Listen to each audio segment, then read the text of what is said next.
Oh yeah, what mission did we agree on? Strange structure. The strange structure. Okay, and I'm good. Only thing that matters is it's hard. It's true. It is. I wanted to make sure I brought the right character. Giggity. All right, so friends, welcome back to the Dawn Rises. It's been a minute since we've actually played. I think the last time that we played was a month ago. So it's great. One minor change since the last time we played. Previously, we were letting like one day in real life be one day in the game. Instead, we're switching it to a slightly different system because it's been so long since we played. Between sessions is 2 weeks every single time, so it just makes it easier. Oh shit. So if you're doing downtime stuff, definitely remember that. I gotta refresh. Oh God. Oh Jesus. Okay. Yeah, you just sent like 1,000 hums. Yeah, I was sitting there just trying to do potions and it took forever, and then I clicked twice by accident, and then it just spammed it. I'm gonna screenshot that for fun. Sorry about that. That's okay. It's funny. Anyway, so it's been a while since we've actually played, so welcome back to the Dawn Rises. But let's go ahead and get started. You guys picked the strange structure. This was a structure that was found by an expeditionary force up to the northeast of Traveler's Rest. So it is the 42nd day of the month of life. The celebration for the new year has come and gone at this point, and the month of life is coming to a close. The temperature, the very cold temperature from the month of moonlight has slowly started to fade, and as we near the month of life, it's starting to reach a much more comfortable temperature, somewhere in the neighborhood of anywhere from like 45 to 60 degrees on any given day. That's from 0 to like 30, so it's gotten quite a bit warmer. And camp has been busy. The seas opening up as there was some heavy turbulence within the ocean. There were some storms. Seas opening up has brought a lot of trade into camp and a lot of extra helping hands. And additionally, with the weather kind of getting better, expeditions and missions have started opening up a little bit more again. And it's today that Merrick summons all of you. As the mountain finishes its call into the sun, each of you is delivered a message, a request to appear at at Merrick's office in the center of town. And as each of you goes about your daily rituals, finishes them, and then begins to trickle into the office, you see Merrick sitting at his table. He's got a large pitcher with him, and in front of him is a series of what looks like field reports. And as you each enter, he gives you a brief nod, and you wait for the room to fill. Let's see here. You wait for the room to fill, and then once each of you has kind of trickled in. Oh, are y'all taking an NPC, like a healer, by chance? I was planning on asking if we could take Azzy or Skylar. It's up to y'all. Works with me. Okay, sure. Okay, I'll Jaeger. That's fine. So yeah, as each of you filters in here and waits for the rest, the room finally fills, and Merrick leans forward.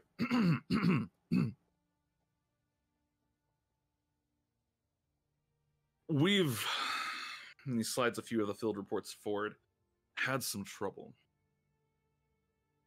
The structure that we discovered to the northeast, it's been a bit of a strange place for us, and our scouting teams have had very little success in breaching its defenses. Primarily,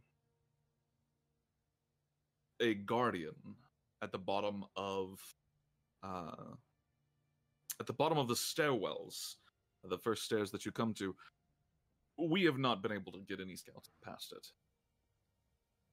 This creature seems to be made of bone and necromantic energy, fiendish, devilish energy, and has been quite formidable. As such, we would like you to go and kill this creature. In addition, we need you to scout the rooms beyond this entrance, as we have been unable to get any scouting teams through this area. However, our diviners, Ishtar, says deep within this area, it is rife with danger. And it is rife with negative energies. So, I want you to scout just the first set of rooms. Return to me with a report, and we will organize an additional expedition.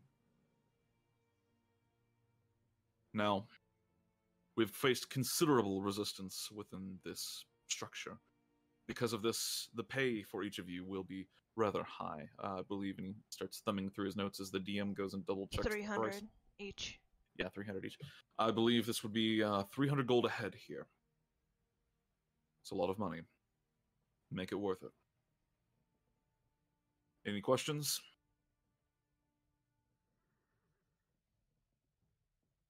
Do we know exactly what we're dealing with?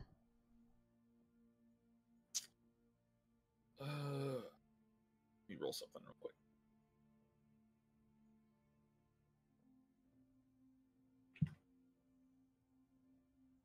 Hello? Uh-oh. Uh-oh. Don't.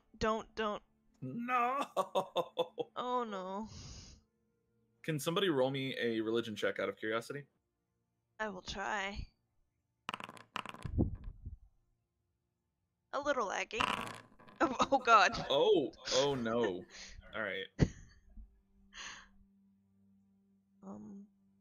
Oh man, this is... Okay, let me, Is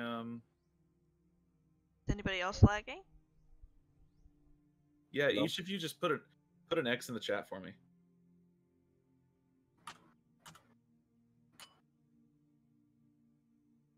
Huh. Maybe it's us lagging? Are you uploading? No? Are you downloading? No? I will close everything out though to make sure I'm I'm not. gonna go do a speed test real quick, because I don't think we are. No, we're not lagging at all. Huh. Yeah, there's a bunch of US East stuff on Forge, though, and we are not US East, but technically. And I think everybody here... No, you're all US East as well, aren't you? Nope, I'm on the other side of the country. Oh, okay. But yeah, no, I gave up trying to wait for the computer to boot up, and I just unplugged the drive. Immediate, fucking 15-second boot up. Like, God damn it. this drive is going to go into the fucking sun when I'm done with it. Just roll a check here. Okay, I clicked it like maybe 10 seconds ago.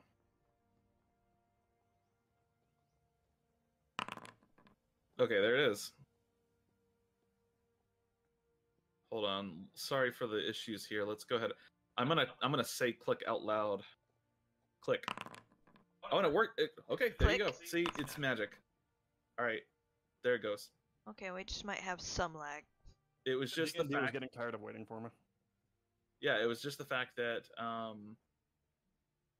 that we had to say click out loud. If you don't say click out loud, it won't. It's like a magic power. Anyways, so Arc, we did kind of start the initial phase here. Just summary here.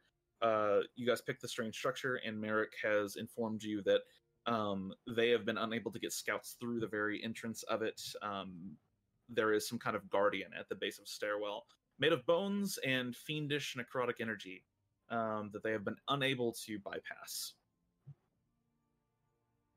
Sounds like fun. Yep. And I asked if Oh yeah, if we identified what it is. all right.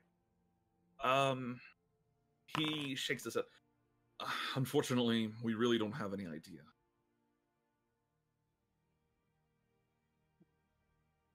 It's just big, made of bones, It's got a stinger, like a scorpion, and 2 big wings, like some kind of weird skeletal necrotic insect. Oh, that's creepy. Sounds like something 23 that on could use a good religion. spear in. For real. As he would have at least with a 23 at least an idea of what this is. She doesn't know much about it, but she does pop up and just say, "That sounds like a bone devil."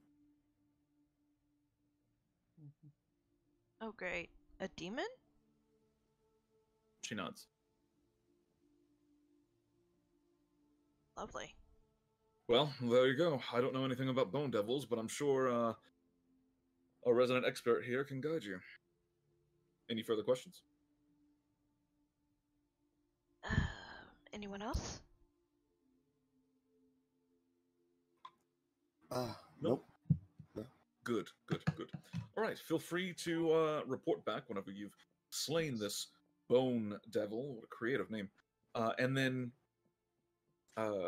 you will be paid after you have scouted the first set of rooms. First several rooms, got it. Set of rooms. Okay. You gather your things, prepare to leave the town, and then head off. You do know where this is. It's been talked about for actually a couple months now as this very difficult area to breach. Specifically, it is right here. Oh, well, you're all on the other map. That's okay. I was buying something before we left. That's fine. So specifically, it would be right here. This little wing is the mysterious structure. I don't know why it's a wing now. It's supposed to be something else, but that's okay. And so it's not terribly far. Well, I'm pretty sure It's okay. it's one of the places that we fought a rock. Possibly. No, this is rock number 1. This is rock number 2. Oh. Yeah, this is the strange structure. For some reason, both of my structure, it looks like one of the icons I was using got replaced because this is also ruins. So this was supposed to be ruins, and that's supposed to be ruins, but now they're wings. Oh god, you're gonna have to fix that later. Yeah, it's something to do with the file system. They're floating ruins. Oh, that's a great idea. Yeah, okay, all the ruins are floating now. It's flying ruins. They're actually all ruins from The Legend of Zelda. So it's not a terrible distance, and at this point, this late into the month, you guys have been here for well, not all of you, but some of you have been here for quite a long time, and you've watched the infrastructure build. There are roads around Traveler's Rest now. They're not effective roads really, but they are roads. There are patrols, and the area directly around Traveler's Rest is pretty safe to travel through now. So as you do this, it's only about 8 miles through the Emerald Arms to get to this structure, and so it doesn't take you a terrible amount of time. It's probably about 3 hours of travel. And it's safe as well. As you walk, there are some roads that you follow along at first, but eventually you do have to go off-road and begin traveling through the forest itself before you finally arrive at what is very obviously the strange structure itself. Strange structure, probably not an appropriate name for it, as it looks kind of like this, kind of like a cozy little cottage from the outside. There is no door, however, and as you approach the entrance, several guards are standing just outside the entrance, and they kind of nod to you. You see a number of strange, misshapen creatures, the corpses of these creatures, kind of laid off to the side, and you see telltale signs of battle on the guards. It looks like they're here to stop stuff from getting out, perhaps. 3 or 4 of the guards kind of nod to you as you approach, and one of them salutes you. You recognize him as one of the like head scouts, basically.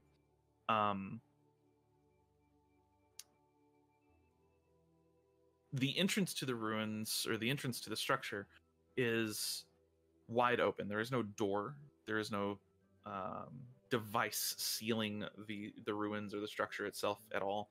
It is just this wide open area, and you can actually see that several traps have been sprung or defeated along the internal hallway, large discs spinning, basically large saw blades, stick out of the wall at places or in the floors. You see places where spikes come out of the floor.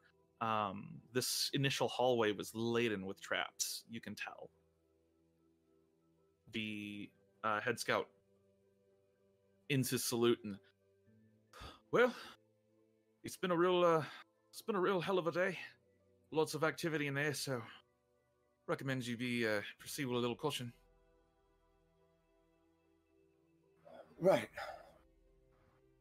It's dark in there, right? It is dark-ish in there. You have arrived during the day, though, so there's a little sunlight pouring in, but there's no light source within there that you see. Well, there's about to be. Yeah, I'm just gonna plot my lantern, revealing them. Okay.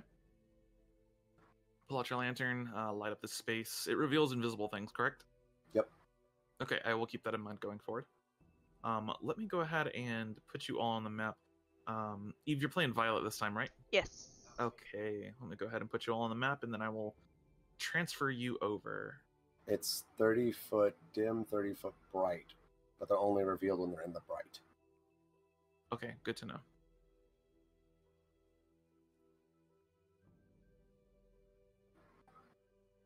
Okay. And then there's Call.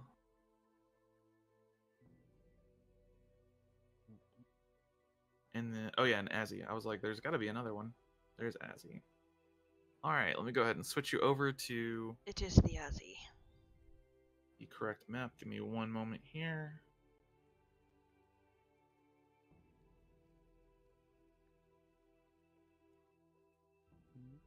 No light source there. Okay, correct. All right, you should be loading onto a new map. Might take it just a second. It's not super small, but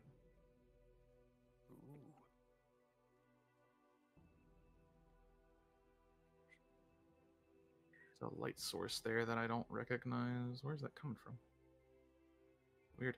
Still And emitting a light source? no, oh, well, you might be. Give me 1 second here. Mel, you said 30 feet bright, 30 feet dim. Yeah. Well, Okay. I guess technically 60 feet dim. Right, 60 dim, 30 bright.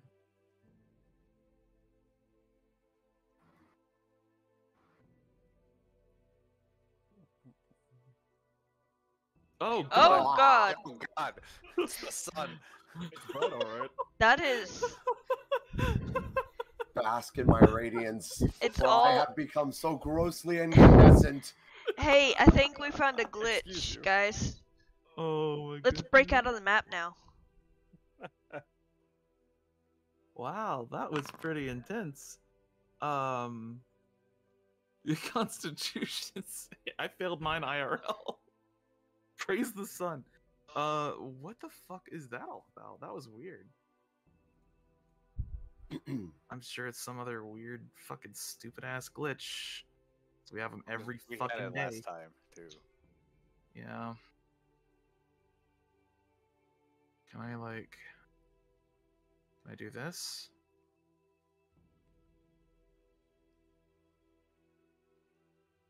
Oh, okay.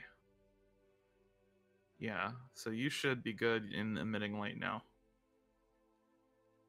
There is considerable rubble. You can move out of your way. In fact, let me go ahead and... There's a convoluted shit going on here.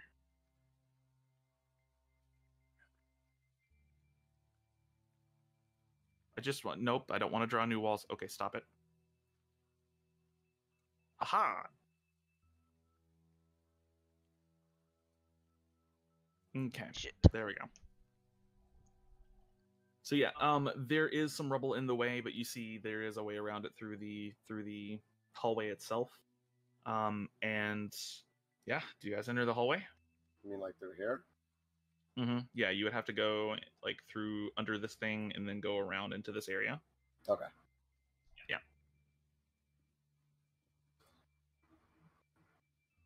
Yes. Okay. Roll a constant. No, I'm just kidding. Wait, what? Nothing. All right, so one by one, you enter into the hallway. It is dim and dark and kind of hard to see, although with the lantern of revealing, I'm going to move you forward first here. Just so I can see where the walls are on your token. Yep, okay, cool. Each of you moves through individually, one at a time. There's not enough space for everybody to move in all at the same time, so it would have to be a kind of more gradual thing. But eventually you'll all arrive on the other side of the rubble, and that is when you see the end of the hallway.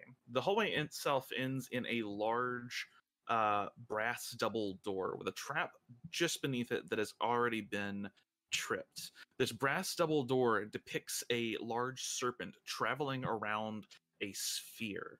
The serpent itself travels through the center of the sphere and forms this infinity sign that kind of interlinks with the sphere itself. The trap that you see is a large trapdoor that leads down into this black abyss below. You aren't close enough currently to investigate where it might lead necessarily, but if you want to approach it, feel free. There's also 2 sets of stairs on either side of you. Where these lead, you are not sure currently.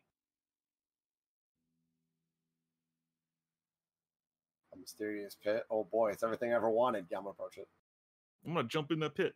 All right, so as you approach the pit, you can see, especially with your light source kind of shining down in it, the drop is about probably 120 feet-ish, long enough to do some real damage, and especially since there is also this mesh wire that you see going across the kind of the landing point. Landing on this would shred you. It would really be a terrible thing. This is, obviously a trap to dispose of visitors, and you do see, in fact, there is a body, what remains of a body at the bottom of this particular shaft. It doesn't seem to lead anywhere. It's just this blank hole falling all the way the 120 feet with a mesh wire at the end of it.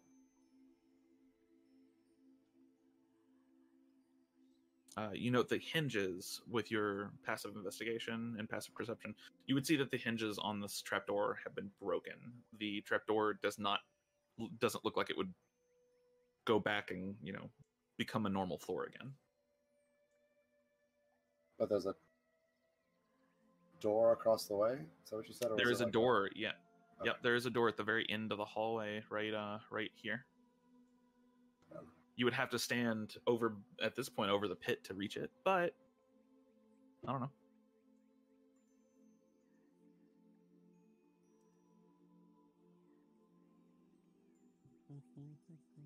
I have a question. Okay. Is there a handle on the door? There is not. It's a double door. You do see there is a large circle on one side of the double doors around in the center, and it's just this probably 2-inch wide hole in the door itself. So it looks like something should fit in there, or it looks like something was looks there? Looks like something would fit in there. Okay. Looks like it's designed to be there. Okay. Oh, you can't get through? Weird.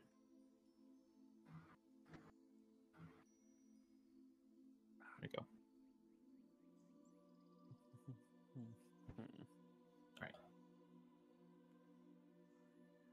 Are you so interested in that door?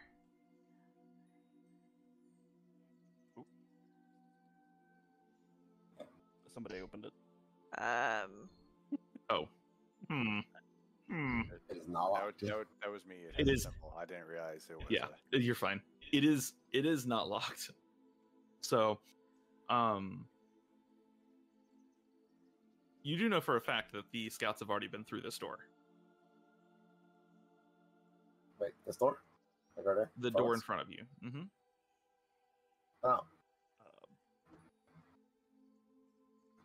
So they have the key then? Possibly.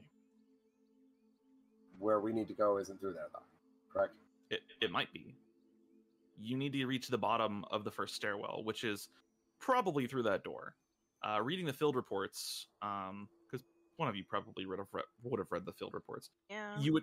you would know that through the door there is a stairwell. However, monsters seem to come up from that stairwell quite often.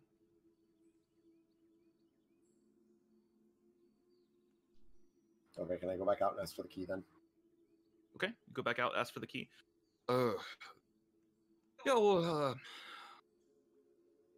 we've got a little bit of a trick we have to use to get through that door. You see, if you take a spear and stick it in there and twist it just right, it'll come unlocked. But it locks again behind you. And that one, you gotta unlock it with a little bit of brute force. You gotta kind of pull it open. The person who has the keys at the bottom of the pit, aren't they? They are. They sure are. I've got it. You can twist the spear. It's all right. I've got it. I'm gonna summon my I'm gonna summon Sir Smiley as corporeal. Gotta hover Okay. speed, bitch. Oh, he can fly? Yeah, the corporeal form can hover. It's Oh. ghostly. What spell is this again? It is summon undead. Oh, you're summoning a ghost. Okay. Well, fuck, that makes things easy, I guess. Sure.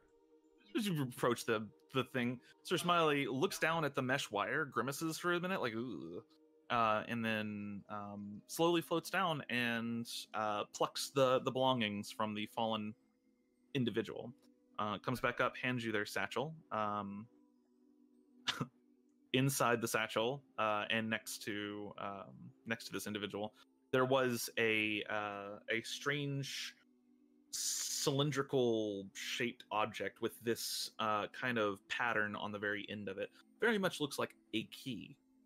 It has 2 turning rods inserted on either side of it at the very back end.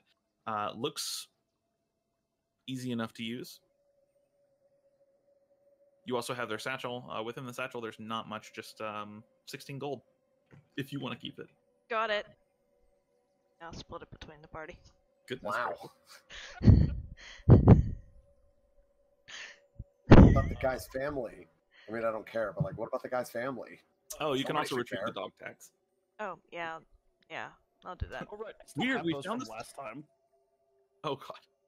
Weird, we never found actually this remembered anything. guy, this dead guy. We got his dog tags for you, but he didn't have any money on him. So Rin, what is the math on jumping across a gap with a running start? You can jump a distance equal to your strength score. Yeah. Don't do it. So what is that with a negative? You could jump 8 feet if your Oh, strength no. score is 8. Yeah. So you would not make it to the other side. I could not make You would it. have to make an athletics check. Okay. Well, I'm not exactly great at those. There's a certain part of me that wants to cannonball through the door, but this character's not strength-based, and it makes me sad. Should have made him strength based. Then he wouldn't be an artificer, he would just be a fighter. I'm pretty sure since Sir Smiley is in this form, he can help you over that gap. That would He just give could. you advantage. Yeah, he could, but you've already retrieved the key. So Well, the, he stays whole for an brute force and hour. ignorance approach has been foiled by the ability to retrieve a key. Better than going down to the pit. That's fair. I mean, not arguing that one bit. Just yeah. All right. So how are y'all getting this door open?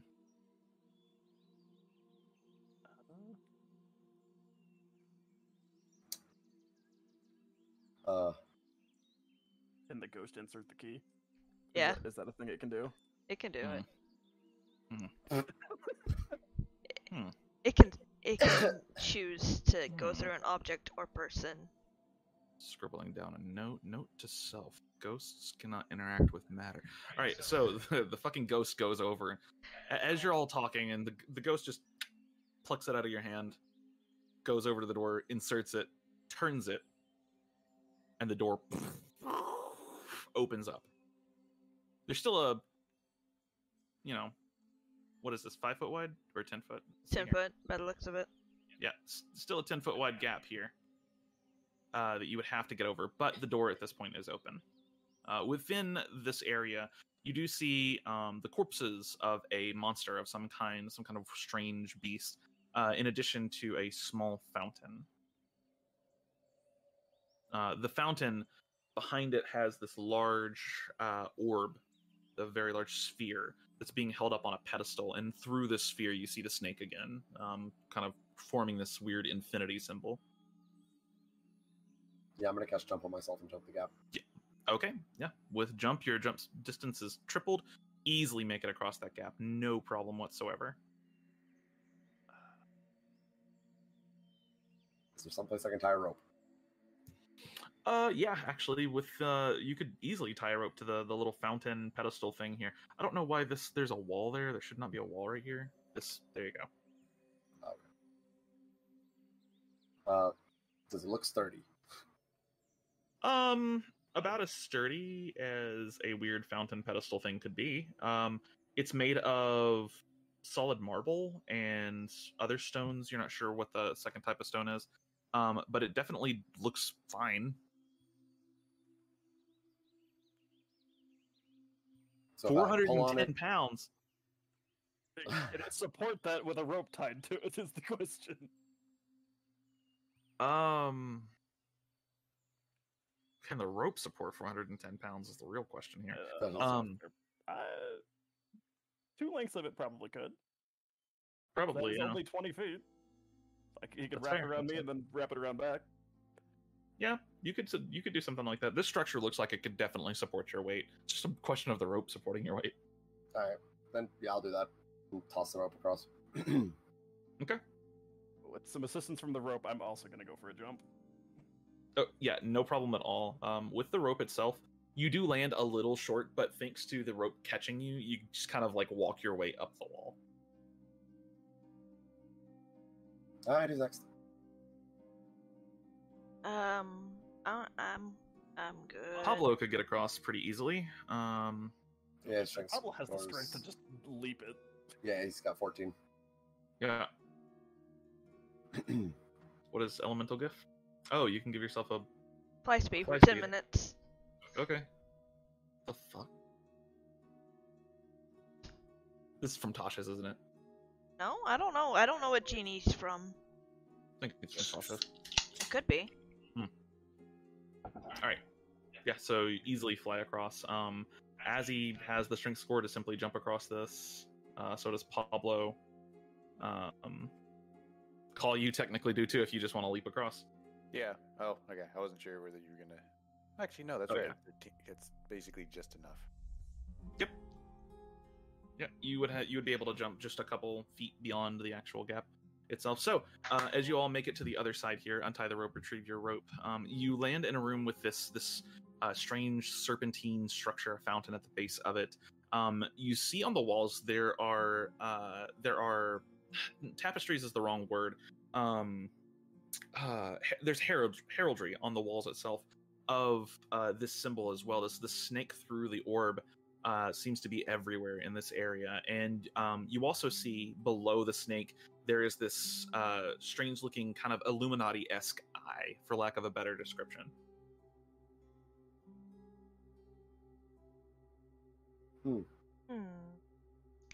That's not strange at all.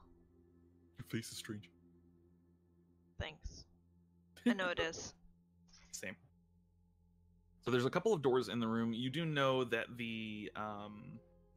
from the field reports, it would be the left door from your own perspective. The right door, if you're looking at the map, would lead to the stairwell itself, but you are free to explore further if you'd like. Why is there Yeah. blood stains? Yeah, you do I'll see- Walk my ass over here.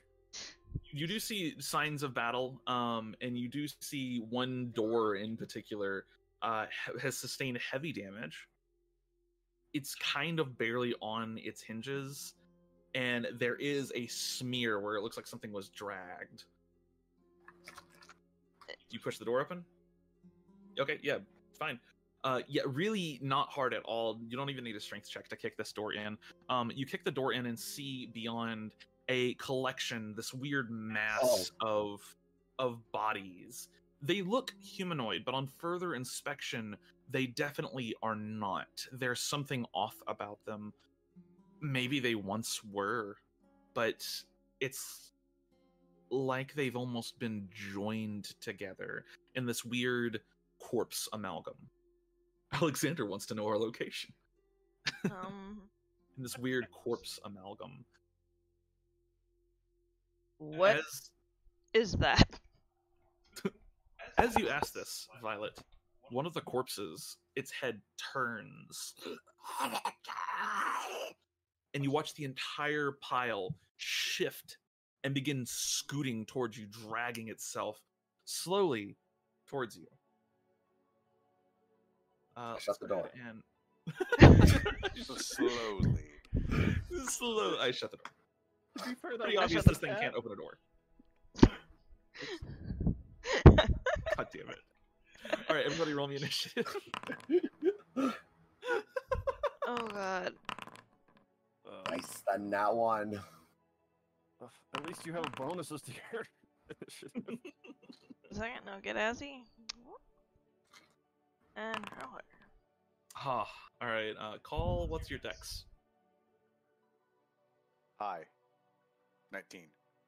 Oh, yeah, okay, Jesus. Yeah, you go first. Let me update you. Would you update my Pablo? Oh, yeah, sure. There you go. Alright. So let's go ahead and get some music in here as well.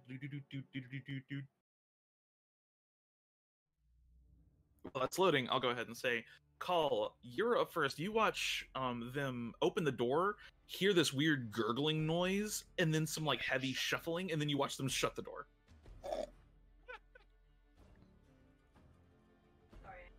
I So- opened the other door. So obviously, immediately, like, just what was in there? Nothing. Don't worry about it. A necromancer's wet dream. I think we should Alright. kill that because it'll break Oh. that door. Well, Well, okay, so swords away, move here, short bow, hold an attack action for when you can see it. Okay, that works. What's Azzy doing? She can see from here, right? Yeah, the door's shut though. Yeah, she's going to hold Toll of the Dead and wait until she sees it. Okay. All right. The amalgam will move up to the door, and let's see. Let me double check something about it. Yep, it can totally do that. It's going to use its object interaction to try to jerk the door open. Are you still holding on to the door? No? yes. I'm gonna laugh if you I need land. you to make me a strength check, please. Please. Or athletics if you're proficient. Great. Please. Please faceplant into the monster. Oh, I probably will. Ooh. Okay. The door is jerked from your grasp. As you try to hold it closed, there's not much of a handle left, and it just breaks off in your hand. You look at the handle as the door is basically yanked off its hinges, and the creature roars out with 5 different mouths. You watch where the bodies all joined together. It's just this large row of teeth straight down its body. It's going to go ahead and it's going to make an attack against you. We get our held actions, by the way. You do, That's 2 out before of 3? it does anything. Yep, so Call, you go first. So clarification, you have it that whenever you hold the attack, you get multi-attack, right? Correct, yeah, you do retain Okay. your extra attacks. Okay, just want to be sure. Yep, you are so- good to go. Tripos. Ooh. Shit. Alright, Okay. yeah, both of those definitely gonna hit. And do you have And then, something that happens on crit? yeah, so I will, so I get an extra d6 for critting. And then I will, you know what, I'm going to re-roll that Damn. d6.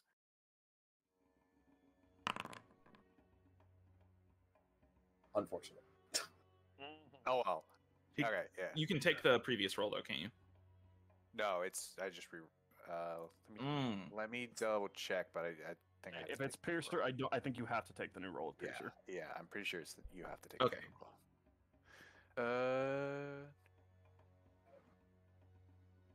You can roll one additional die. Once per turn, you can re-roll one of the... Yeah, must use the new roll. Okay, cool. All right. So rerolled that. So that is down to 1 point of damage instead. And important point of order here. Mel, your lantern is still out, correct? Yes. Okay, and Arc, do you have any light on you or anything? I would not have my spear on if she had her lantern. Yes, Understood. that's right. Okay, just making sure that I know where we stand on this. All right. So the lesser amalgam, as it breaks the door open, it is going to go ahead and make a couple of attacks against you here. It's going to make. Let's see. As he Did it gets make a wisdom hers. save? Yeah. Oh yeah, that's right. Her damage still isn't added correctly from potent cantrips. Okay. Also, that should be 2d12. Yes. Yeah. So can you just roll me 2d12, please? Yeah. Roll 2d12. Great, thank you. And then her modifier is 4, so that's a wisdom saving throw from the amalgam. That just beats it, unfortunately. Shit. All right, amalgam's gonna go ahead and make 2 attacks against you, Mel. The first one is gonna go ahead and be actually both of them are gonna be arm spikes. Nope, nope. All Thunder right. Lance in between the first and second. Nice. Okay, 19's gonna hit, and so that's gonna be 6 points of damage thanks to your sentinel there. And a 14 and a 16 do not hit, so that is gonna be the end of the creature's turn. Double check one thing real quick. Yep, perfect. All right, Arcelion, it is now your turn. We're just gonna keep stabbing. 19 and 19 and 24, both definitely gonna hit. Not bad. You guys are rolling pretty well right now. Let me also just here.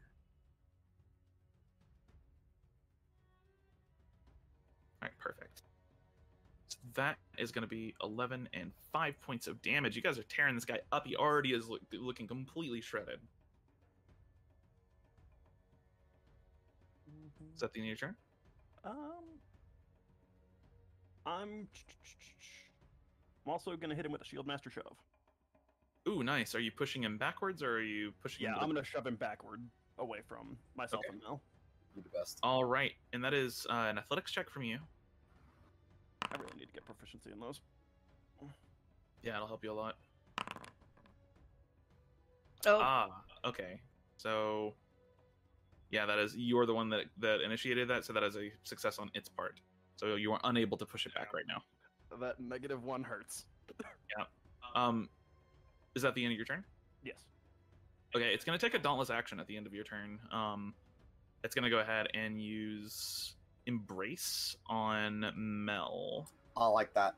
I like that. I don't want. Ooh, good thing it doesn't damage. Don't like that. Ow. All right. It just wants a hug, though. Good thing you're. Just wants a hug. man. Good thing your resistance I'm caught doing a it. shield. Okay. What is your AC? 18. Okay, gotcha. So, 18 and 5 is 23. Yeah, that would just barely stop. As it opens its mouth, you watch the row of teeth just split open wide enough almost to swallow you whole, and it goes in for this big lunging grapple, as if it's going to try to just consume you. When it does so, you throw up the shield, and its face, well, loose word for face here, its body just slams against the barrier you've created, and you you managed to stave off the weird, strange creature. You read some. Okay. Oof, yep. So I'm gonna hit it with another lance. So it did make an attack. That's true, and you just had your reaction back. Yep. Okay, that's definitely a hit. And oof, you guys are wearing this thing down quick. Reminder that it does have disadvantage on all attacks that aren't against me. Gotcha. That's right, because of Thunderlance. Okay. All right, Arc. That is the end of that, and that's the end of its dauntless action. Violet, it's now your turn. Okay, I get 2 blasts at level 6, right? Yeah, Eldritch Blast, you get 2. Ooh. 15 and 26, which is Ooh, great. nice. Give me 1 second.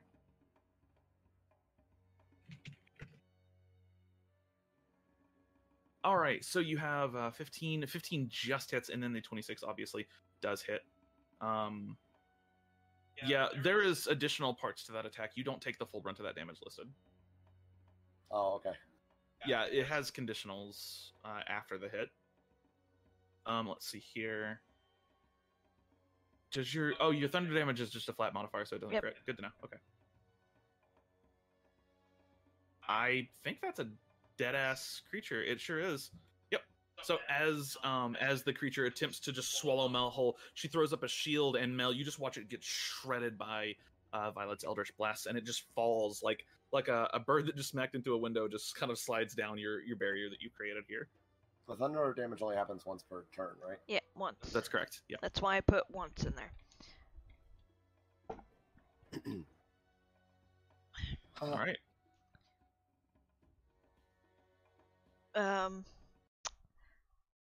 That's exciting. Neat. What the hell was that? Well, it's dead now. Well, that makes it easier to study.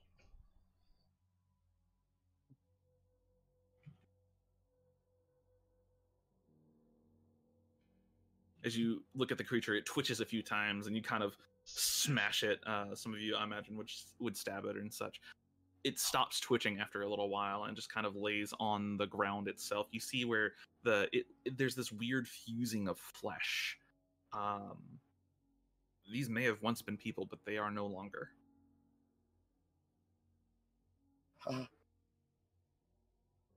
It's like an ooze. What the hell is this thing?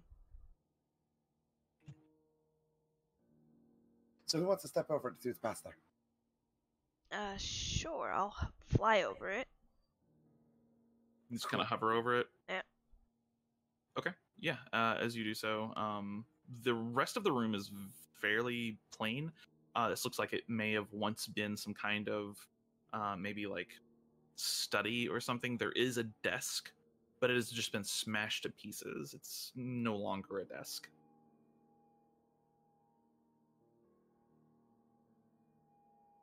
There isn't much here except a smashed desk. Cool. Are any books? Any books? Roll a d20. Okay. 17. Okay. You do see the remnants of a book. It's not a full book itself. It looks like it's been torn asunder, and part of the book has been discarded or done away with. But you do have the front cover and the first 20 pages of a religious text, and this is the Book of the Profane. What does it say? Opening it up, you don't recognize the title at all, and reading through the first several pages, can you read Deep Speech?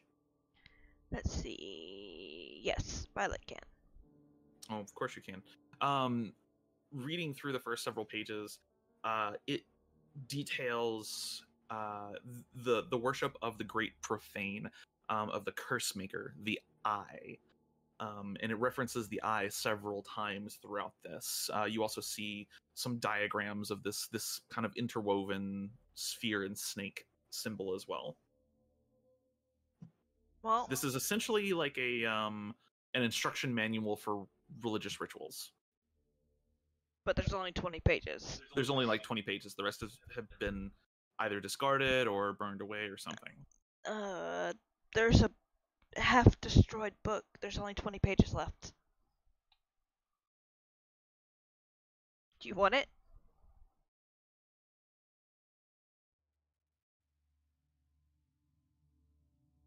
I was muted. No, you can just give me the gist of it. I can't read Deep Speech. It looks like it's a guide to the rituals they did here, but all the rituals have either been torn asunder by this thing, or purposely destroyed. Okay. But Okay. something about an eyeball.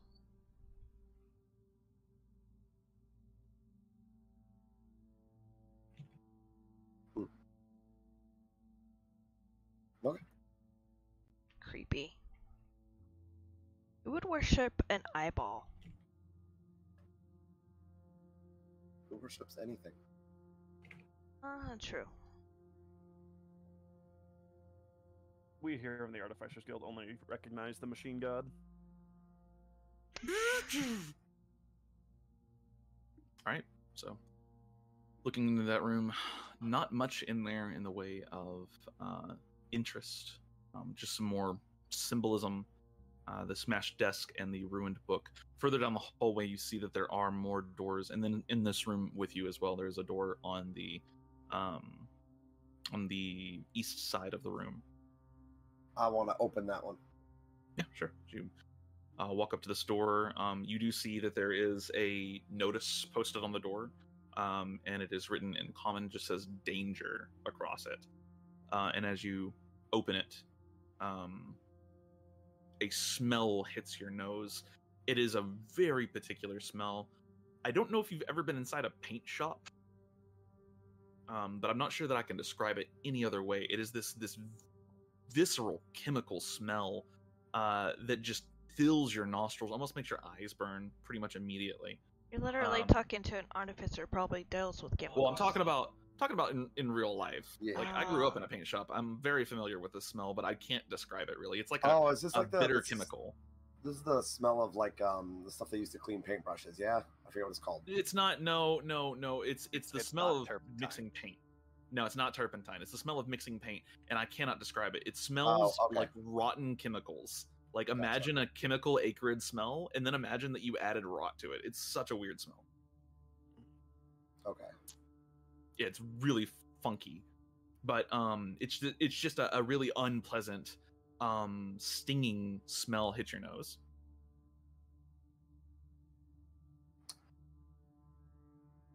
Is like, does it look safe to like step up to right here? Yeah, seems fine. Looking around, go ahead and why don't you roll me a perception check? Okay. I'm great at these. I'm not great at these. Seems Not on perfect. this character, you're not. Look safe? Yeah, looks perfectly safe. Cool. I'm gonna step up like right here. Okay, you die. No, Oh, as you do see signs of battle here. There's a little bit more of the serpent imagery. And it does look like at one point maybe the scouts clashed with a monster in this hallway, as you see body parts of something just kind of strewn about, blood smattering the walls. You do see a stairwell going down.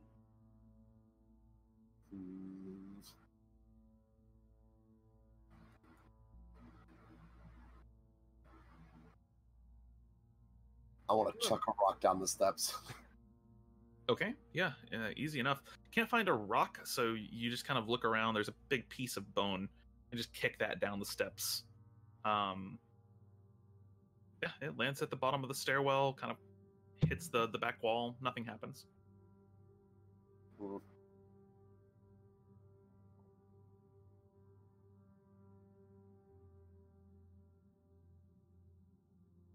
Can I throw like some dried meat? Sure, yeah. Throw some dried meat. Make a persuasion check. Oh, okay. Uh-oh. Is he persuading the dried meat to cooperate? Yeah, so the dried meat hits the bottom of the stairs, and you kind of persuade yourself that definitely something down there.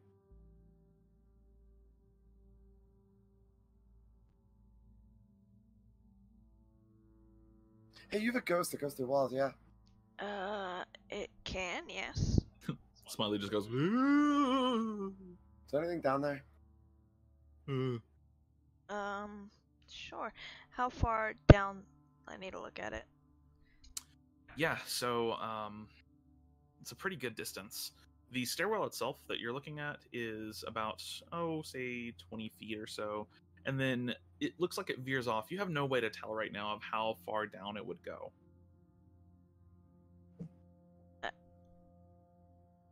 Give us the all clear if it's clear whenever you start to go down. Past the corner, anyway. I'm gonna walk back to the monster and chop off a limb and hand it to Okay. Mansa. Here, try this. It's a little more damp. Oh, Oh, Yeah, you It's can try fresher that. meat. Yeah. In air quotes. You- But you have your ghost go down the stairs as well. Do you want to do the meat first or my ghost? I'll throw the arm down first. Sure, why not? Sure, you throw the arm down. You wait. Nothing comes up. Okay, the ghost is gonna go technically through the wall. Okay. Peek out. God damn it, I hate Foundry sometimes. It's just gonna go down and keep going down the steps. Yeah, and peek here. Does your ghost have a range limit? No. No? Okay. I don't think so. Gotcha. So, can it communicate telepathically with you? It can only go 30 feet, and if it needs to rush back, it can. I don't think it can communicate. Okay. It only understands languages, I know. Okay. Yeah, so your ghost is gone for quite some time, and then eventually comes back up the stairs, unharmed, and just gives you a shrug and a nod. Clear? Nods. Okay. Oh, so that's probably the stairs we're looking for then. Okay. Other doors. It's canon. Your ghost does that. Like- Okay, sure. The standard Halloween noises. Yeah. Your ghost is now stereotypical ghost. I mean, I've got a sassy ass tiefling skeleton. Sure, clickety clack. Clickety clack just shows up and is like, "Why'd you summon me?"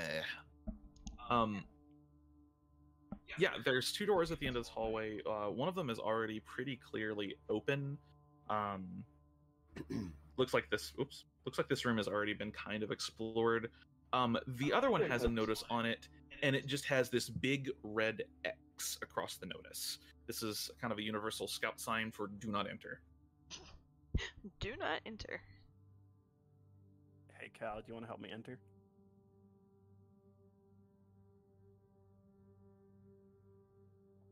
As interesting as that may be, it's probably best if we let or follow what other people have done first. You live longer that way. I'm just gonna make a less loud interesting. clanking shrug.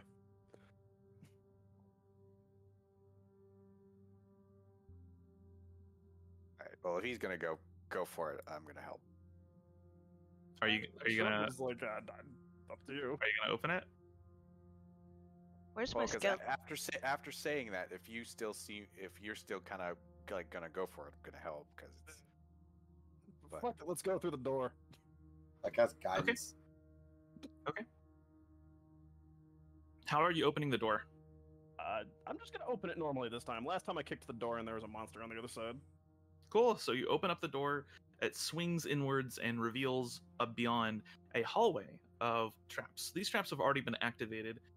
You see darts that will fly over the wall, kind of over the hallway, and then fly back the other direction.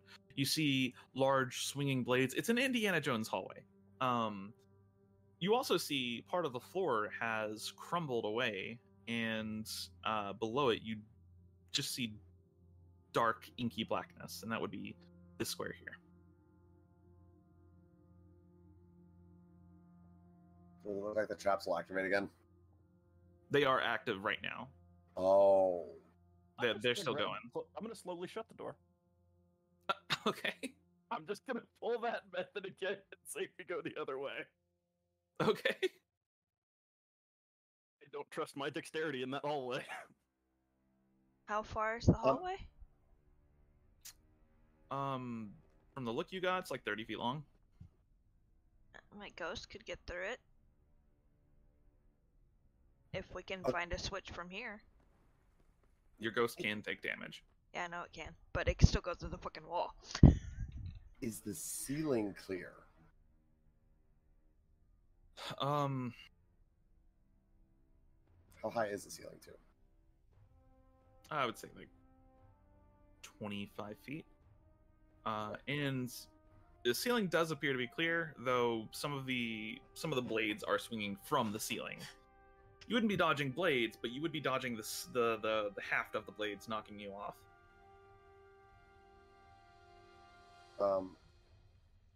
Okay. But if I had my hands free, would it be pretty easy to just like push them aside? Maybe not push them aside. You don't know what kind of mechanism is keeping them swinging, but it wouldn't be terribly difficult to get through the hallway if you can go on the ceiling somehow. Cool. I'm gonna open the door back up and cast Spider Climb on myself. Y'all brought all the fucking tools today. I'm just the brute force today. All right, so yeah, you're gonna go across the ceiling then? Yeah. Okay. Mel, go ahead and roll me in this case either an athletics or an acrobatics choice. Check your choice. Okay, sure. That's not very good. That's pretty bad. Okay. Read Spider Climb real quick.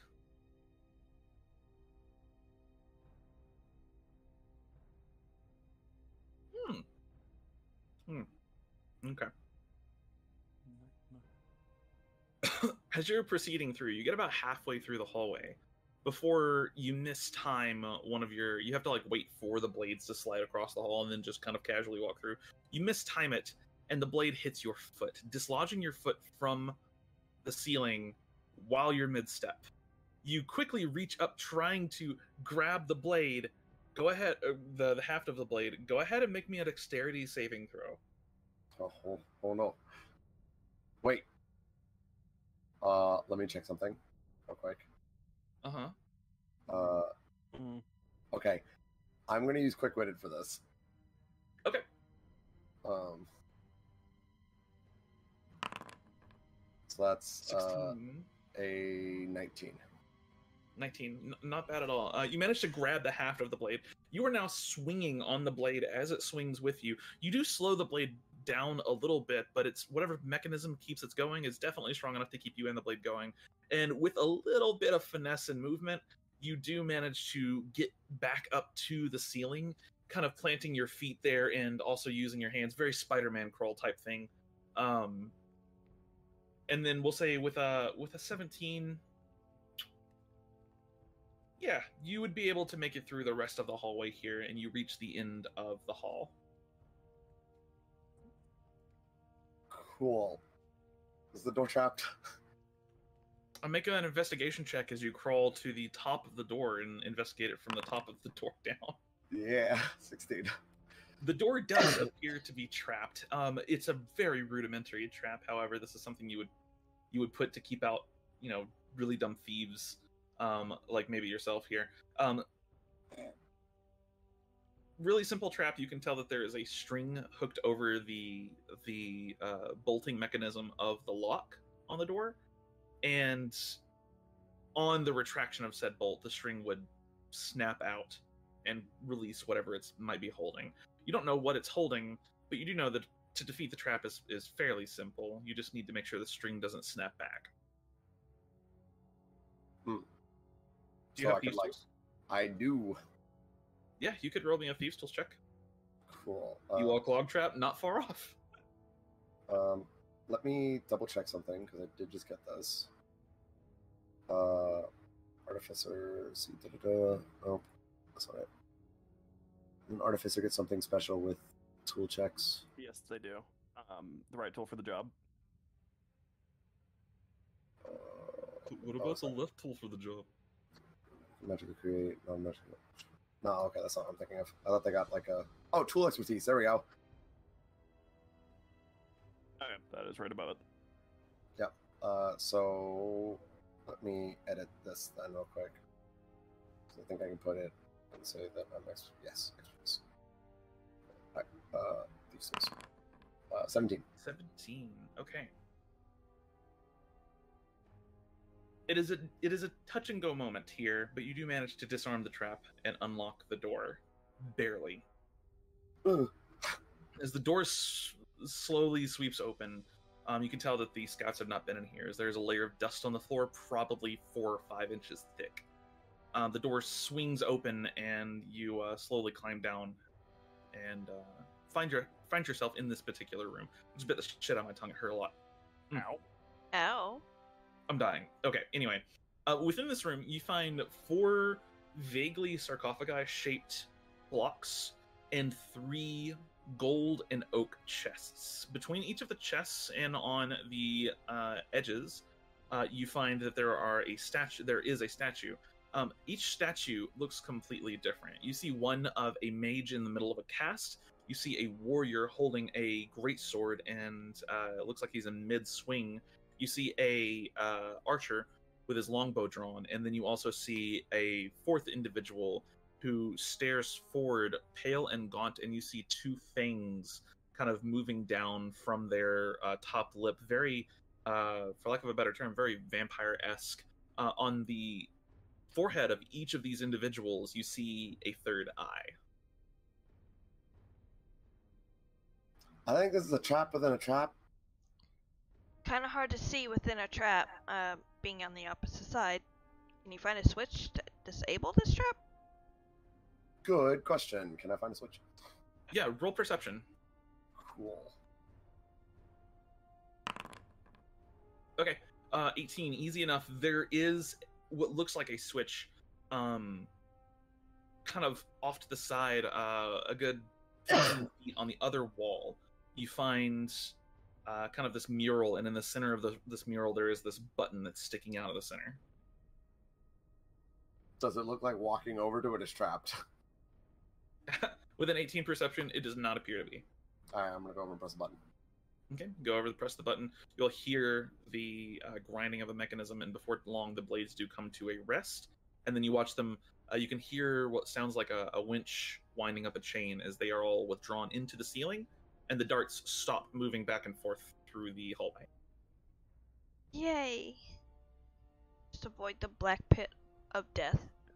Yeah, the floor does not fix itself.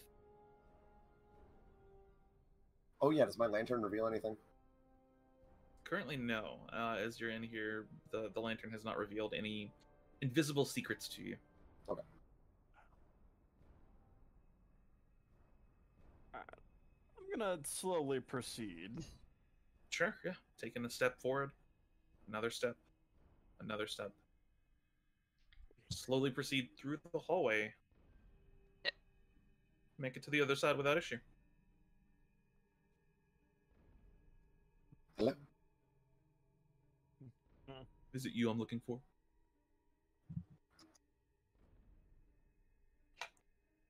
And Ark, you see the scene that I just described as well. Make room so everyone can file in behind me. Yeah. Oh, and I shut the door by accident. Don't mind that.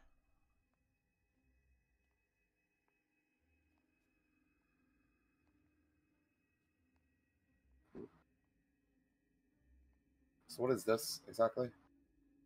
At the very edge of the room, there is a dais, and within that dais, you see that there are several clay weapons. You see a staff, you see a greatsword, you see a longbow, and then in the last one you see a dagger.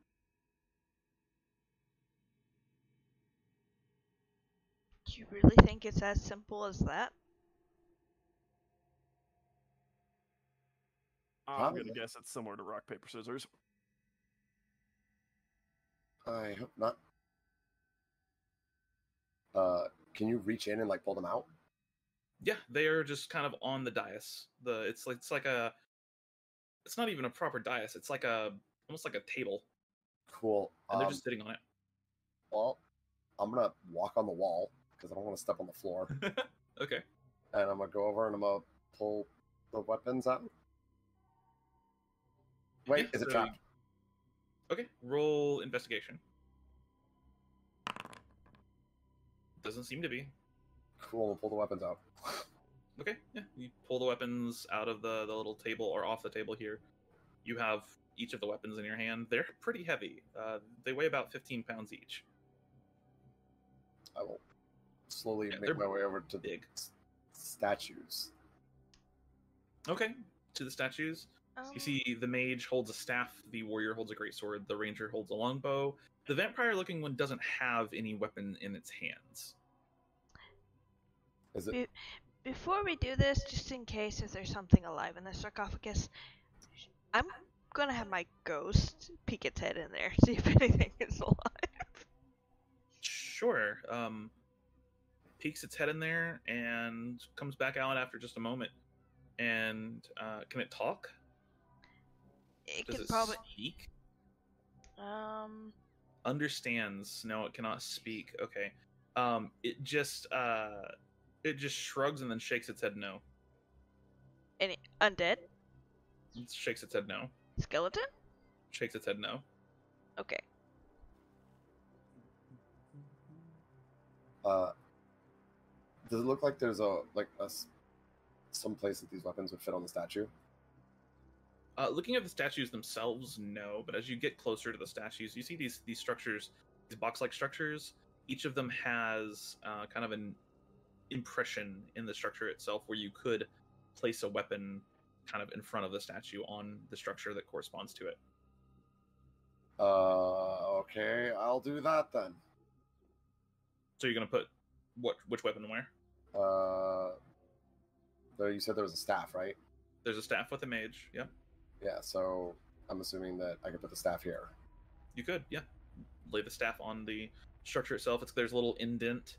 The indent itself is very nondescript. It could hold any of the weapons. But as you place the staff there, nothing happens. Cool. I'll put the sword here. Okay, place the great sword there. And there's a dagger left? No, There's a dagger and a bow. Okay. I'll put the bow in front of the ranger and the dagger in front of the vampire. Sure. Happens just like that. After a few moments, you wait. Nothing has happened. You're not sure if there's a trap, if this was what you're supposed to do.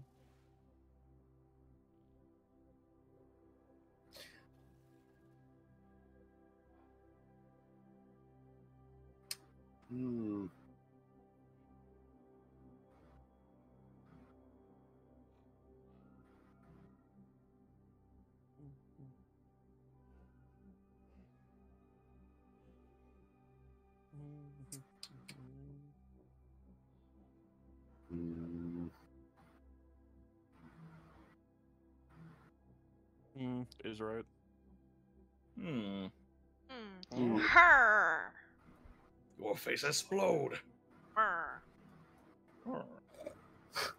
The gears are seasoning. Is the dagger different from the other weapons? It doesn't look any different from the other weapons. They all look to be made out of hardened clay, like fired clay. None of them have any symbols on them or anything. They all look pretty much identical in terms of make. Are these figures important? Like, do I recognize them? Roll a history check. All right. Oof. No idea who any of these people are.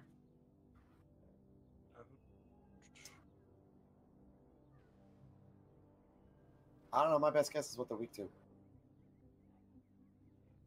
So I would assume dagger to mage. Like this weird story called Fire Emblem. Yeah. I mean, that's Weapon where triangle. I was going. Oh, I hate this. Oh, God. Oh, no. I'm done, y'all. I gotta go. Bows aren't part of the weapon triangle. Oh, my God. No, but they're good for countering mages because they outrange them.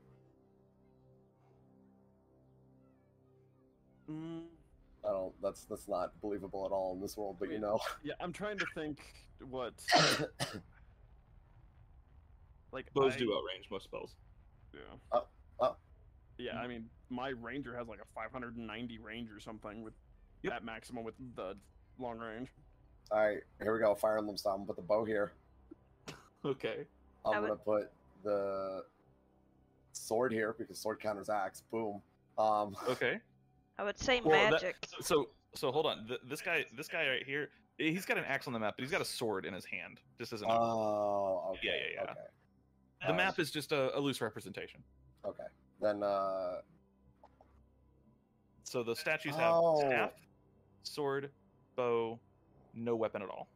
Alright. Bow. Staff. Uh-huh. You think a vampire guy would be more weak to magic? Sword. And I'm going to guess dagger because you need to pierce their heart. Okay, so you put... She was talking, so she talked over you. So you put the bow in front of the mage. Yep. You put what in front of the warrior? Staff. Okay, and then you put what in front of the ranger? The sword. Okay, and then you put the dagger in front of the vampire. Yep. Okay. As you do this, you watch all of them, all of the statues, cross their weapon over their chest and then kneel. Big brain. I need drugs. I didn't think about Fire Emblem at all. This is a puzzle from RuneScape. Yeah, I was about to say, it reminds me of RuneScape. It's literally a puzzle pulled straight out of RuneScape. It's also Fire Emblem, apparently. Weapon triangles. Anyways, yeah. So the statues have kneeled. Should we check the chests? Get the goobers. Can we can't open these, right? You could try. Oh no, the sarcophagi things, they're just... Yeah. You've learned rather quickly, they're not hollow, they're just big stone blocks. Oh, okay. Then yeah, I'm just They're gonna meant to open. hold the weapons. I'm gonna open this chest. Okay. I need you to roll me a D100, please. Oh god, no! Please wait. Hold on. Oh wait. Oh, never mind. Okay. Okay. You open the chest. You see some treasures inside. Nothing especially crazy, but you do find some perhaps very valuable art objects. Some small statuettes with gemstones encrusted on them. Some of them may be made out of gold or gold plated. So yeah, you find. Neat. What would the word for that be? It's not salvage. It's art objects. Yeah, we'll just call them art objects. Yeah. That's okay. Let's see. This would be okay. First chest has about 200 gold worth of art objects in it. Neat. Okay. I'm just gonna go open the others. Okay. Second chest. You open it and you die instantly. No. Never mind. Okay. Roll a D100 for me. Alright. Anyone can. Doesn't really matter. I'll get it. Okay. And then in the second chest, you find a loose collection of potions. You're not sure what some of these are, but you do recognize two of them, or actually a couple of them.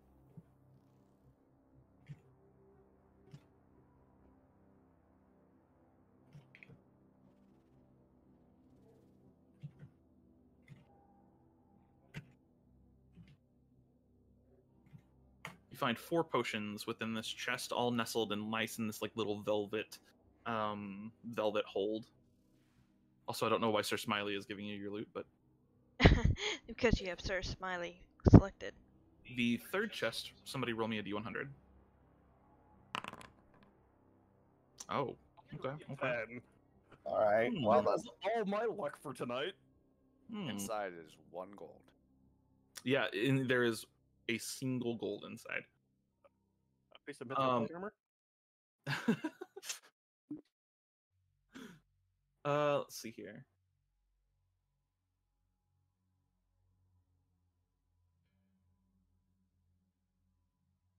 Within this chest, you find a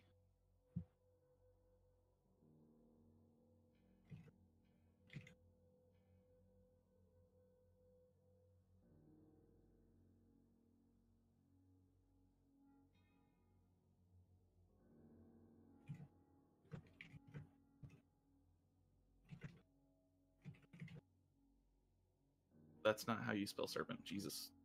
Fucking brain is gone today. mood. Okay. Okay.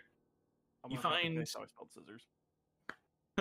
You find a nestled in this scissors.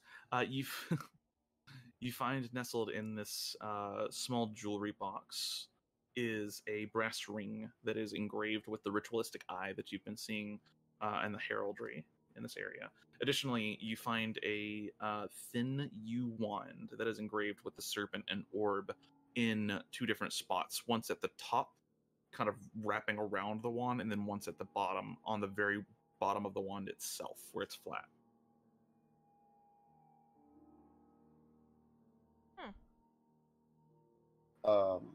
Scissors. Scissors. Yeah, my brain broke when trying to spell that. Great. It's the best. Can I scratch them a smidge? Are they magical? Is that a thing? You Does that actually work? It does. You try to scratch the ring, you are unable to damage it. You try to scratch the wand, and even with metal, you're unable to cut into it. Neat, they're both magical. It's the equivalent of biting metal coins with your teeth. Yeah, exactly. You bite the wand in half. We can identify it when we get back to camp. Okay. If he doesn't eat it first. Let's. Oh dear. Fucking Mel becomes a Nothic. No. Probably. Maybe. I could totally see that being her. Like, I could too. yeah. All right. Where are you guys going now? Back out. Back out once we came. Are you going down the dank and dark and evil stairwell? Yep. On the way out through the trap hallway, I'm gonna light my lance and hover it over the hole and see if I can see anything down the hole. Oh, yeah. So go ahead and make a perception check for me. I could just walk down the hole. You could. There's- I mean, there's- with my blind as fuckness, that might be an option. Well, the hole doesn't seem to have a bottom from what you can tell, and additionally, there are no walls. There's a thick section of floor on either side of it, of course, but it just is this hole that opens up into this black void. Can me or Azzy see anything? You know it's As he looks down in the hole, and You- there's nothing. She has You know 300 what's- feet worth of you dark know what's vision. better What? is lighting a torch and dropping And it. dropping it down. Yep. Yeah. That's Okay. fair, but in order to save weight, I'm not carrying torches. Torches are for bitches. Torches Does are for anybody people have a whose weapon torch? doesn't ignite. Can I do this? Yes.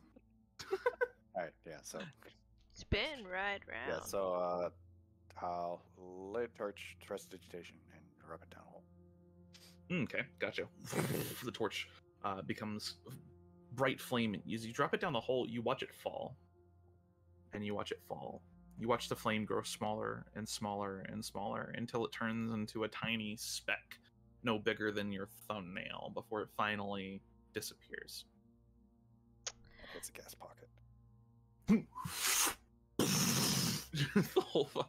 the whole place just goes up in flames. You kill Ah. everyone on the island. That's a long way down. Yeah, just a quick estimation, especially you, Call, because if I'm not mistaken, you are proficient in survival, right? Nature. Oh, nature. Okay. For some reason, I thought it was survival. You could all probably figure this out. It's probably a good 1,200 feet to the bottom, at least as far as that torch made it. Before it disappeared. All right then. Well. You think this was the stairs lead? Maybe. I would prefer to take the stairs. Really long staircase.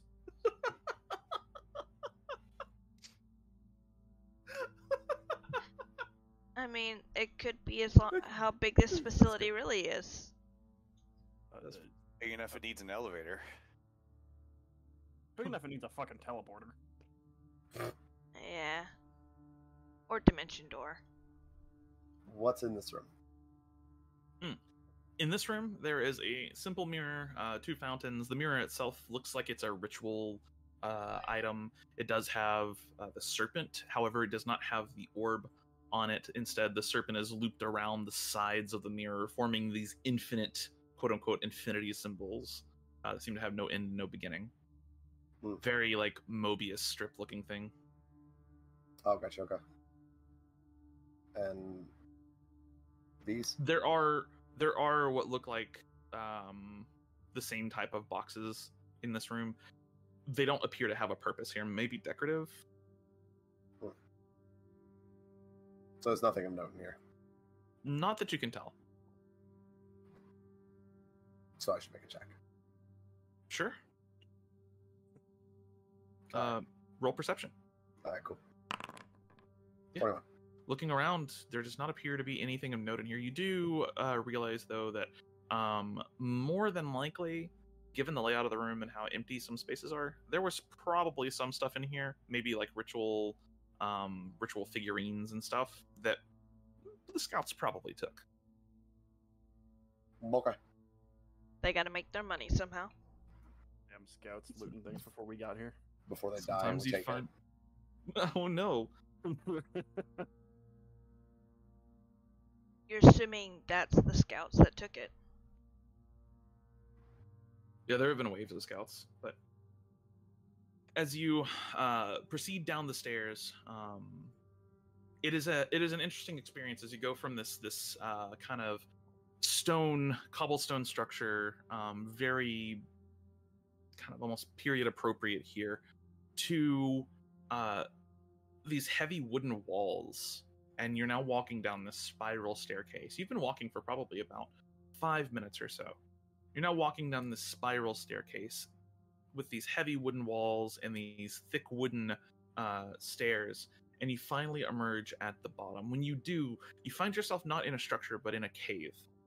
You can see the roots of trees line the cave itself, and you can see kind of off in the distance, there is this dim, pulsing blue light, probably about 50 feet from you. Let me go ahead and switch you over to a new map. Give me 1 second here.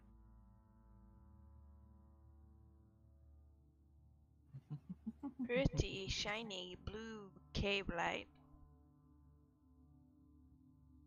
Get you, put you all out here. So it's been like, what, 10 minutes? I would say 10 minutes or so to get to the bottom of the stairs. Okay, so like, I'm trying to figure out how long I have left on Spider Climb. You would have used a couple minutes of it there. How long does it last? An hour. I would say you have 45 minutes of it left. Alright. Let me put Azzy on the map. I'm just going to put you all in random spots on the map. You can organize yourself when you get there. And then call.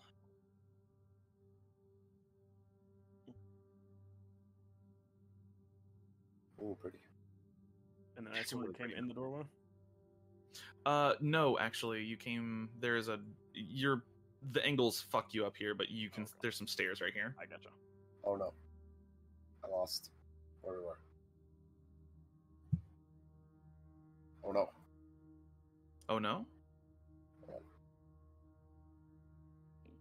Okay, there we go. You must be like zoomed super far in. I zoomed myself out and then dragged the map off like my screen and then couldn't find it again. Oh no. Oh. That's fine. I fixed Didn't it. even know you could do that. That's funny. Did I today? I learned. But yeah, so you are in this kind of natural cavern, and there is some physical structure here.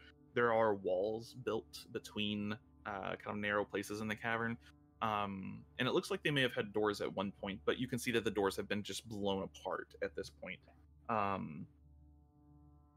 You see more of the blue crystals that you are familiar with at this point, and in the distance you do see this kind of dim pulsing blue light.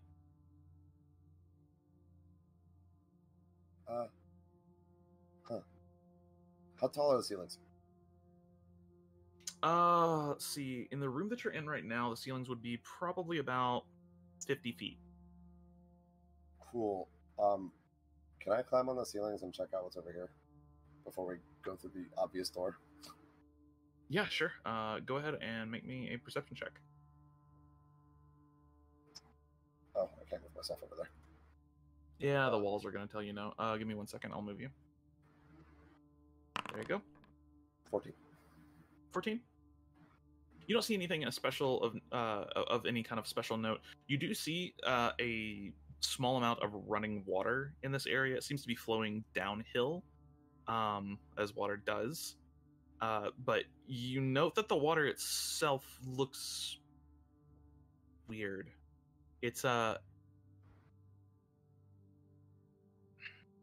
darker color than you would really expect it to be, even in the dark here. With your Lantern of Revealing, which I should go and fix your sheet. With your Lantern of Revealing, it doesn't seem to like illuminate the water properly. Can I walk down the wall and touch it? Yeah, you walk down the wall and touch it, and as you do so, you feel the slickness of the water. It's like oil.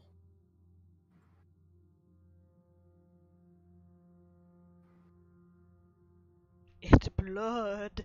Blood. No, it's like a really thick, syrupy oil. Does anyone have any vials? Flasks? Something? Oh wait, I have an empty flask for my oil flask. 1 second, let me look. On me? I do not, but how many vials do you need? No, I've got an empty flask. It's fine. I forgot that oils come in a flask, like a clay flask, Yep. and I used oil for my lantern, so I would have a pint. You would have a flask. Yeah. Yeah. So I'm gonna gather up some of that. Okay. Yeah. You gather up some of it and put the cork on your flask, and you have you can just add a put it in your inventory as a flask of runoff. Whenever we get the chance and we're done with our job, I'll pop into my ring and get more vials if you want. Can I edit this text? Yes.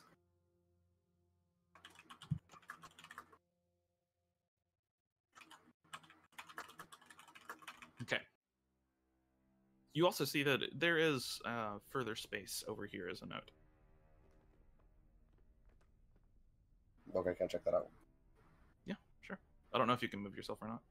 Oh, yeah, I can. Oh. He has gotten outside the map.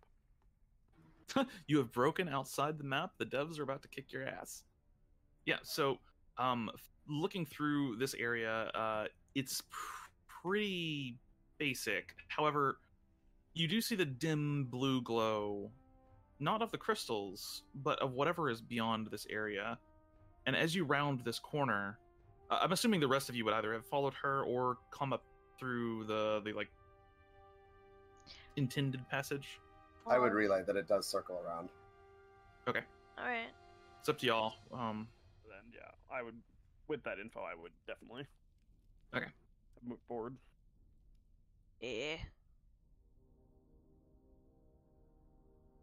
1 second here. That's Perfect. Let's see. This thing has doors where they shouldn't be, and I'm just like, okay, door, you're gone. Poof. That's a wall, not a door. Oh, I'm about to give this door some propane. I can't see my person. 1 second. Ah, there we go. Where did Hank Hill come from? I don't know. This is Hank Hill's kidney that we're in right now. And that's actually propane. Yes. You're in the depths of my imagination. I'm gonna speak to your manager. All right. So, Oh, good. No, that was all right.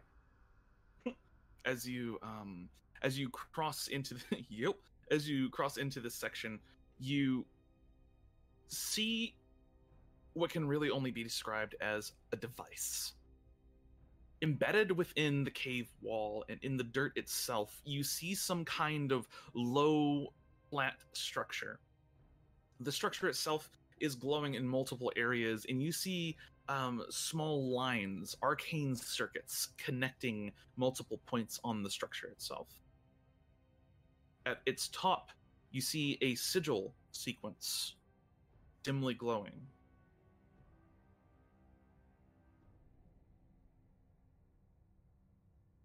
Does the sigil sequence represent anything? Roll Arcana. Haha. 29. What the fuck? Yeah, this is a teleportation sigil. Is it active? It appears to be. Alright, without saying a word, I step on it. You go up to it. Yeah. You make it about right here before you watch the portal flash. Oh, fuck.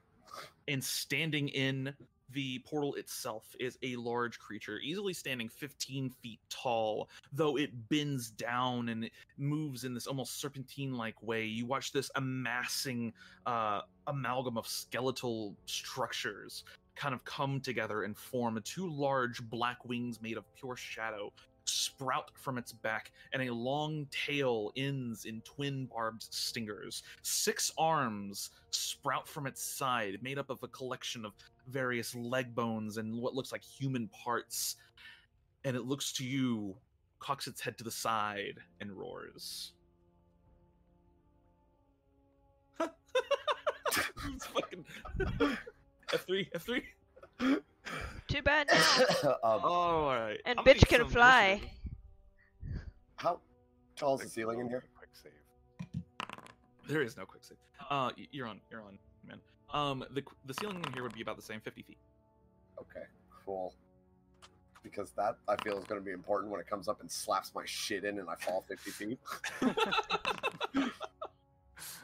Yeah.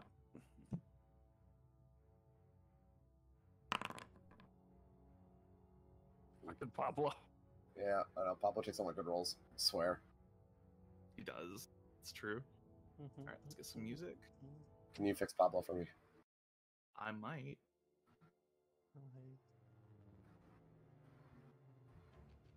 I appreciate it. There you go. Thank you.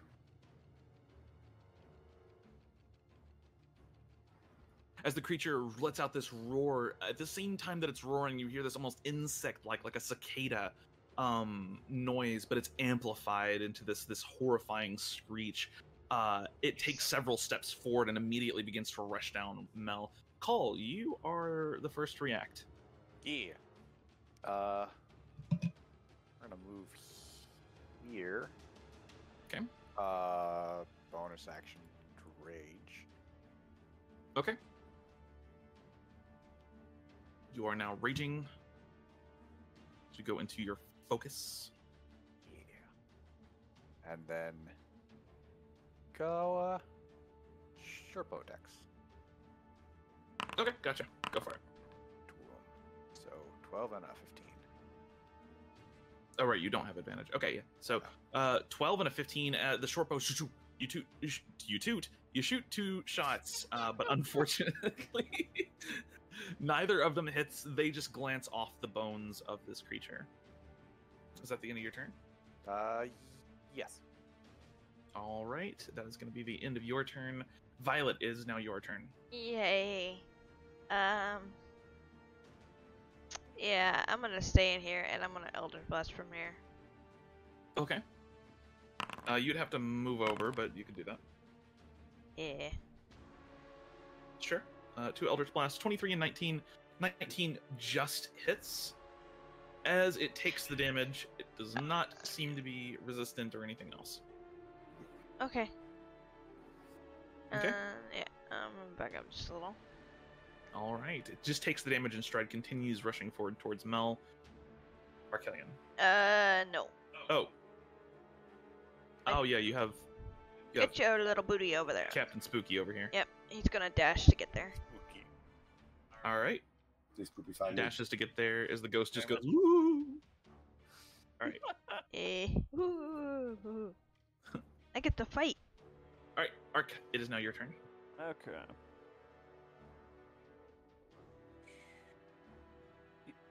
You said it's facing Mel currently, yes? Yeah, it's currently like Can't running get behind it. towards Darn. this way. Yeah, you wouldn't have the ability to flank it anyways because it's not engaged with her yet. Okay.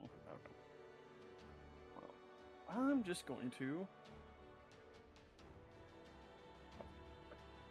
Apparently, there's a wall there. Oh. That's why I had him in my character very weirdly. All right. Then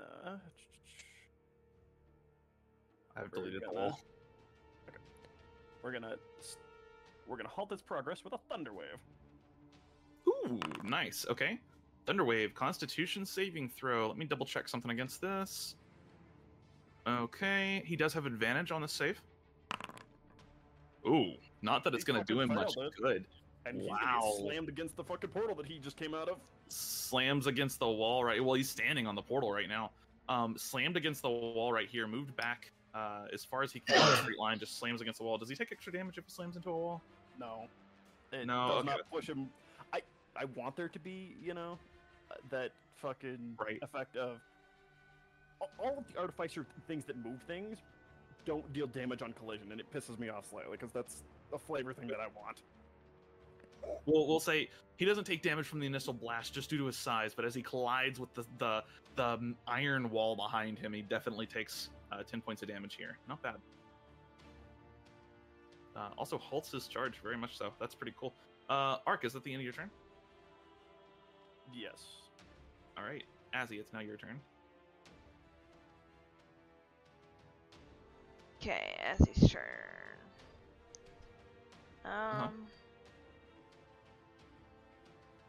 Hush, my phone. It's okay. It is definitely okay. What are you doing? She's going to move here. Okay. And she's gonna toll the dead. Invokes her her faith in the twilight and tolls the dead. Now, this thing has already taken damage, so roll me 2d12. 2d12 plus what? It'd be 2d12 plus 4, because she does have empowered cantrips. Oh, shit.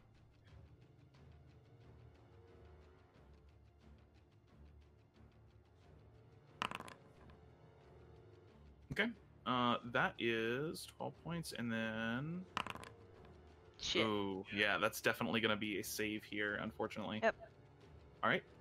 That is going to be the end of Azzy's turn. It is now the Bone Devil's turn, and being slung against the wall, its initial target, Mel, it's got a new target now. Arc, it's gonna approach you. Hope you're ready for that.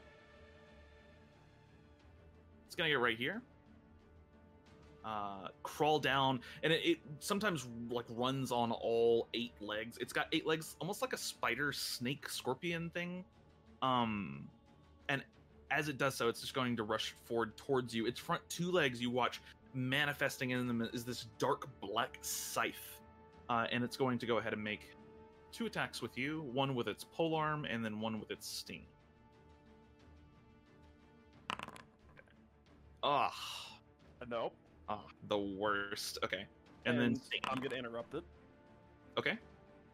I'm gonna hit it with a repulsion shield and put it back against the wall.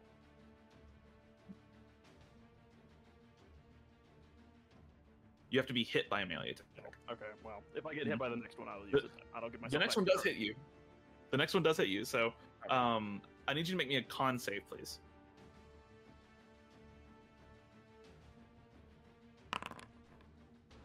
Oof. That's gonna be a failure. Alright, so you will take... Wow, that was just a really shitty roll. Yeah, I know, right? You're going to take the full brunt of that 18 points of piercing damage. You're also going to take 17 points of poison damage, and you are now poisoned. You can repeat the save at the end of each of your turns, ending the poison on a success. So I'm going to mark you as green. Now you can use your repulsion shield if you like. Yeah, I'm definitely gonna hit him with the repulsion shield again, but Does it? I have advantage against being poisoned, or resistance to it. Oh, do you? I do. Oh, then go ahead and oh well.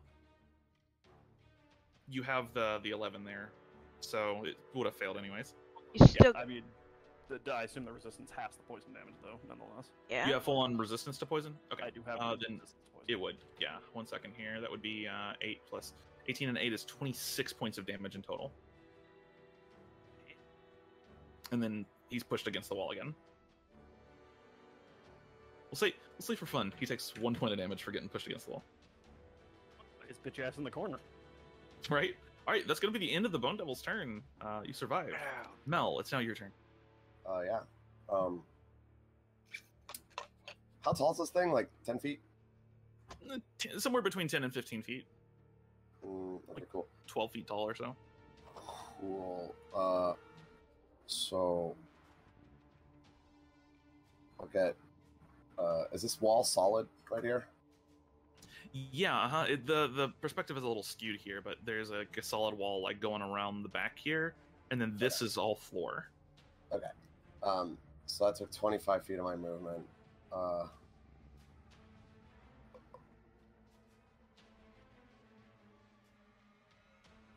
Fuck it.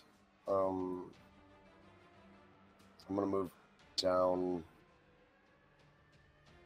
5 feet. Okay, so you're just like on the wall.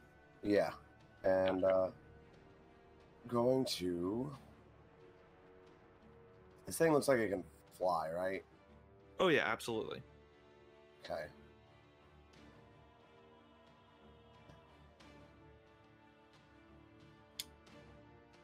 Yeah, I'm gonna cast.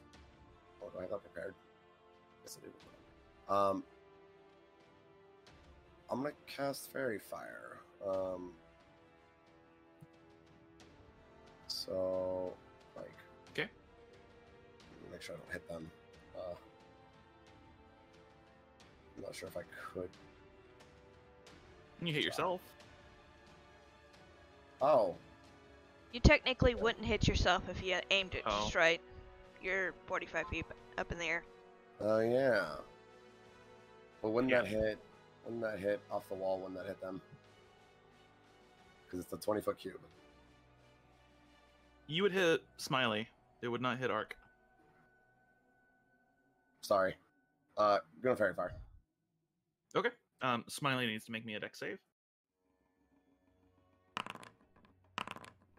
Oof. Oh, Fairy Fire is a spell. It has advantage against spells. No. Sorry. All right. Well. Yeah. So I'm gonna assume that you drop concentration on that. I do. As soon as you Yes. see- okay. That also drops Smiley glows concentration on my Oh spider climb. no. Yeah, yeah. Have So fun. that was on purpose. I want to fall on top of it. Okay. So you're falling 45 feet. Mhm. I see. Roll me 4d6, please. Okay.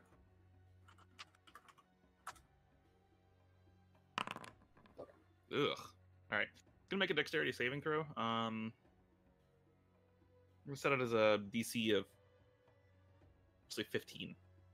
If it succeeds, you take just the full brunt of the fall as it moves out of the way slightly. If it fails, you have the damage between the two of you. Okay. That's a fail. So it will take 5 points and you'll take 5 points. Alright. As you just land on top of it. I don't know where you want to put me, but Just stay there. We know you're on top of it. Alright. This does technically put you 10 feet in the air. Or oh 5 yeah, feet in the air. Because it's on its... yeah. All right. And then use my bonus action to tell Pablo to come smack it, and that'll Okay. be my turn. All right. That'll be the end of your turn, Pablo. Yeah, he gonna Zip, get yep right up here. He gonna Alright. attack it. That works. Wait, is that HP right? I'll figure that Yeah. out in a minute.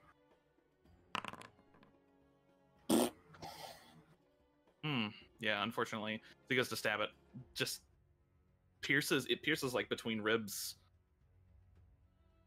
All right. The end of Pablo's turn. Yeah. He's from Chicago. All right, Call, it's now your turn. Alright. So.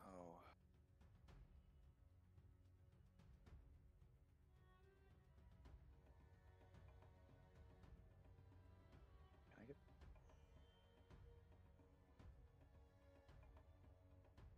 Would be no real way to get behind him. Be able to get there though? Yeah, you can. But would that. So if going there, would that be flanking? Yes or no? No, because he's facing this Yeah. way. You have to be directly behind him. Yeah, I wasn't certain. If he but I if he just wanted turns get to this attack out. Mel, then it would. Yeah. I wasn't certain. I just wanted to ask. Oh yeah, Mel's on top of him. So yeah, Yeah, you so, got it. Short swords, go. Stab your rip, stab.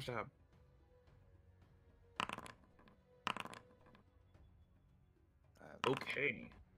That is going to be an offhand. Okay, gotcha. Yeah, 23, 26. The 17 is going to miss, but the first two definitely hit. And your short sword is a +1. Nice, okay. So. Oops. Hold on 1 second. There we I go. fixed Pablo's HP, by the way. Okay, thank you. All right, yeah. A couple of swift attacks, and you managed to actually do pretty significant damage here to the creature. Not bad at all. That's 21 points of damage. All right, Qual, is that the end of your turn? Okay. It's going to let out this big, angry roar, and I need you all to go ahead and make me just a Wisdom saving throw. This is a fear. Fuck. Okay. We have advantage. Yeah, -1. Rip.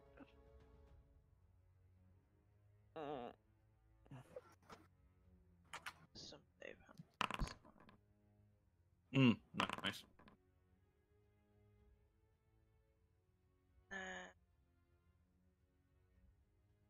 Violet. Gotta find her sheet real quick. Mhm. Hers is with advantage. Okay. And roll me one for Smiley. Sure thing. Oh yeah. Pablo needs to make one. Can Pablo be feared? If so. Actually, I'm immune. Smiley's immune to frightened. Is he? Yep, exhaustion, frightened, Exhaustion, paralyzed. frightened, yep. All right. Good to know. Okay. So, the only two that fail here, Arc, you are now frightened, and Pablo is also now frightened. While frightened, you can repeat the save at the end of your turns, ending it on a success. And while you were within line of sight of the creature, you have disadvantage on attack rolls and saving throws. Or I think it's just attack rolls. Okay. Okay.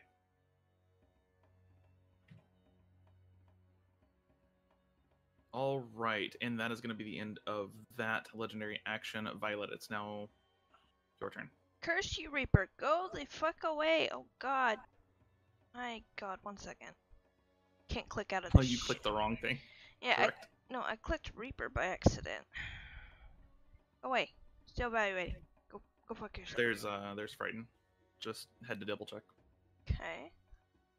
Disadvantage on ability checks and attack rolls, where the source of its fear is within line of sight, and you cannot willingly move closer to it. Okay, I'm gonna move here. And then Eldritch Blast. Eldritch Blast. Okay. Eldritch Blast. All right, those are both definitely going to hit. Yeah, and force damage, it is not And Thunder. resistant or immune. Yep, and it's not resistant or immune to that either. So as the force and thunder damage hit here, it is at this point bloodied, barely, but bloodied. It's having kind of trouble holding on to itself. And then the ghost is going to float forward and...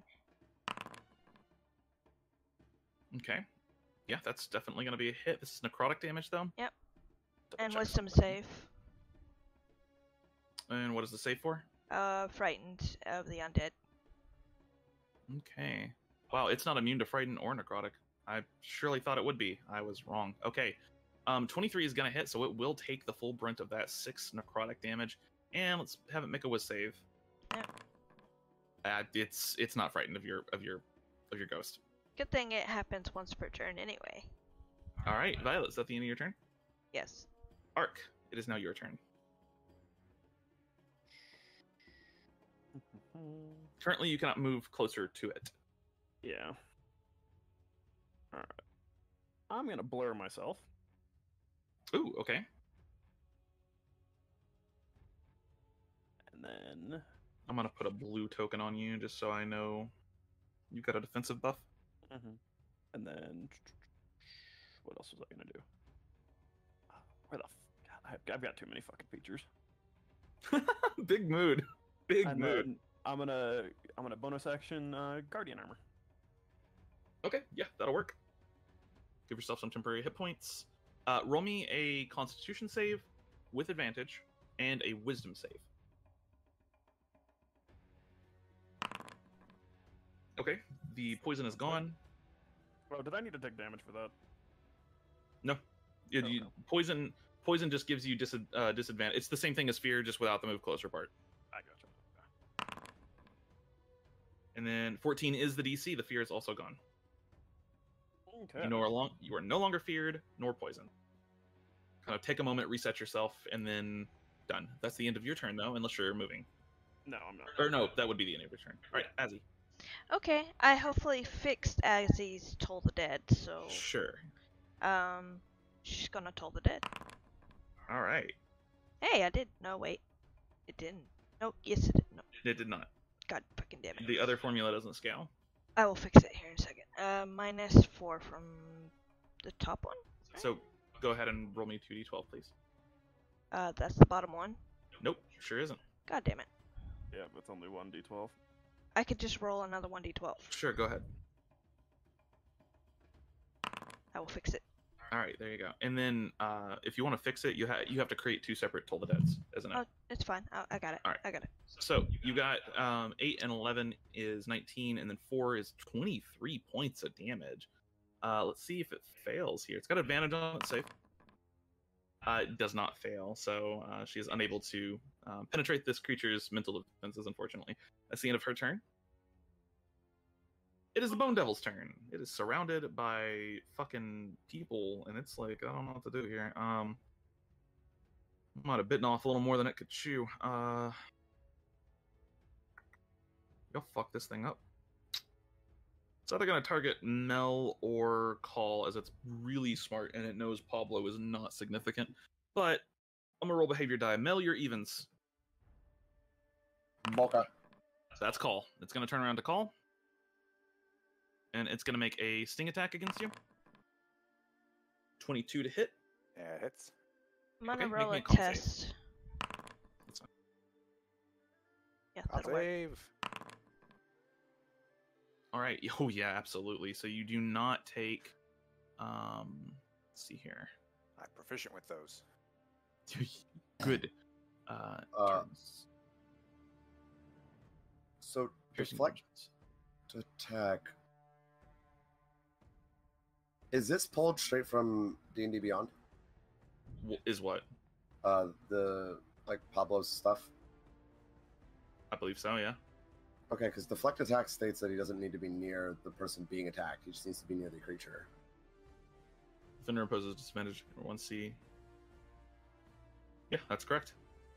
So could he impose disadvantage on that? Sorry, I was checking the text, which is why I didn't say anything right away. I mean, sure. If not, it's fine. Yeah, that's fine. Call does a 16 hit. It's hits. Okay, Well, I'll that's try. That's fine. Successful Constitution saving throw, however, so that means that you are not poisoned. You do still take the poison damage, though. Let's see. Okay. Piercing damage plus poison damage, and the target must make a DC 14 Constitution saving throw or become poisoned for 1 minute. Yep. So you are not poisoned, however, you do take the full brunt of that attack, and it's going to go ahead and make a hooked polearm attack against you. So what's that? 14. That plus would be 7, 27. So 21. Raging. Oh, right. Raging. Good good call. Yeah, so 21 points of damage. And then it's going to make a hooked polearm attack against you. 22, I think, is going to hit. So that would be, what, 8 points of damage? Yeah. Why did I roll that? I don't know.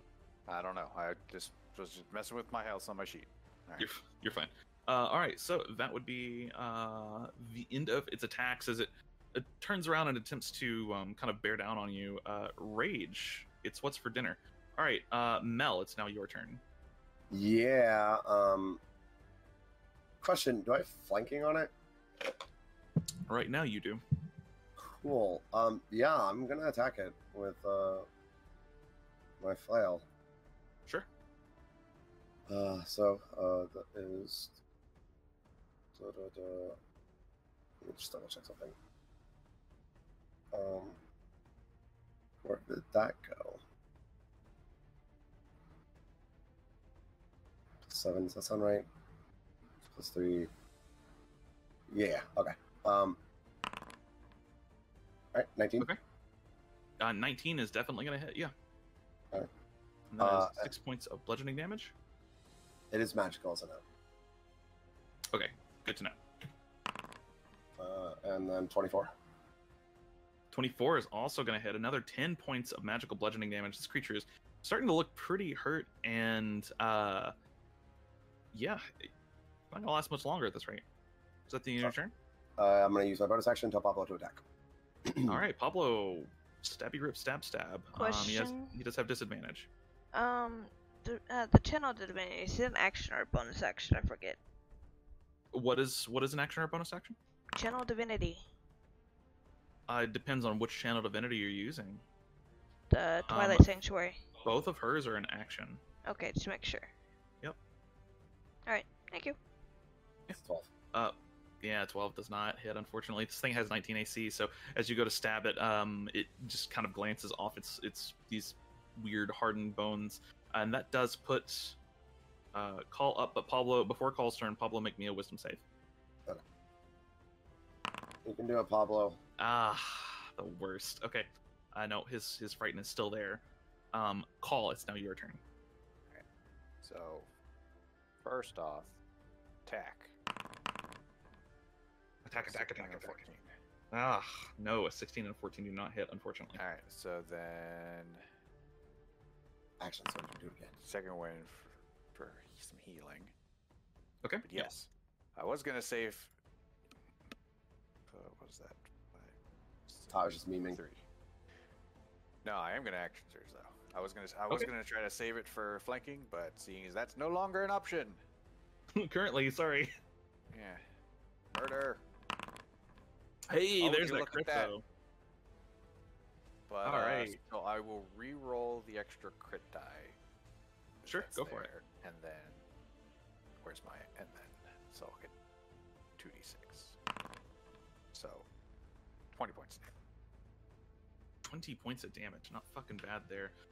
Stabbing into it, you just jab the short sword like up into its eye socket, which is where this kind of dark red orb seems to be sitting, and the orb just dissipates for a moment before returning. That's enter. All right, let's see here. Only use that once a day. It's gonna use its legendary action. Oh god.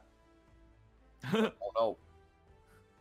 It's going to use its legendary action to go ahead and make an attack here. Who is it attacking? I'm going to roll a d4. Disadvantage. Okay, I'm going to roll a d4. Unless it's on him. Call starts at 1. And then it's the 4 people closest. God, why? I don't know. Disadvantage. Okay, it has to be a claw attack. Oh god, Oh thank god, fuck. thank you. Thank fuck. That misses. Call is okay. He swipes a claw at you. Let's go of the polearm and swipes this long bone claw at you.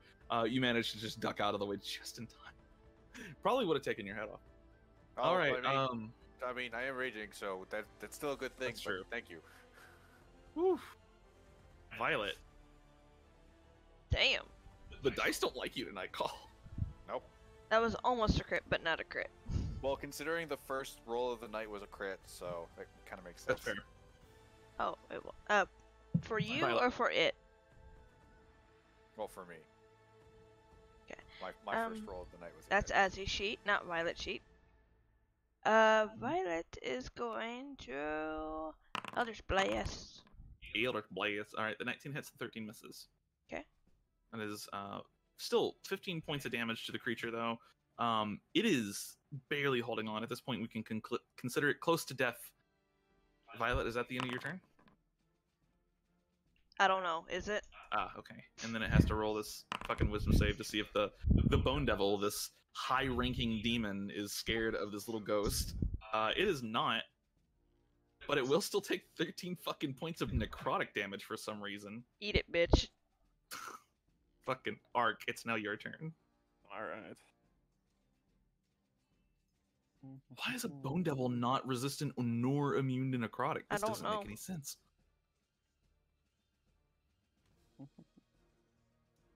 All right. I'm gonna get in his face. Okay. Gonna get here, and we're gonna attempt the stabbing. Oh. Yeah, the 14's not gonna hit, but the 27, the 11 points of damage there, that's enough to do it. Arc, how do you want to do this? With as much athleticism as a walking brick can, I'm gonna charge and stab it through the fucking skull. Okay, yeah, as it's like letting out this weird piercing cry, about to take a stab at Pablo for interjecting in that attack. You just rush up, and your lance just pierces straight through the bottom of the skull, it cracks the skull in half, and the creature just falls down. As it does so, it hits the ground, and you watch the body immediately, within seconds, start turning into this goopy ash. And it I don't like ash. It's coarse and it gets everywhere. oh my god. Sorry, I'll kill myself now. Fucking die. That feels like an accidental Star Wars reference. That was a purposeful Star Wars reference. Absolutely. You know what you purposeful. did. I absolutely know what I did. Okay. Yeah. I want Damn. to step on the portal. You step on the portal? Yeah. Okay. You watch as the runes, the sigils around the portal, they start moving, like blinking, faster and faster in a circle. Is anyone else stepping on the portal? It's 10 feet wide. I don't think we can all fit. Just Okay. Pablo! All right. As the circle begins beeping, not beeping, blinking faster and faster and faster, you watch it just, and you all watch as Pablo, Mel, and Arc are just vanished. And that's where we're gonna take a break. oh, thank God. Yeah, let's take a.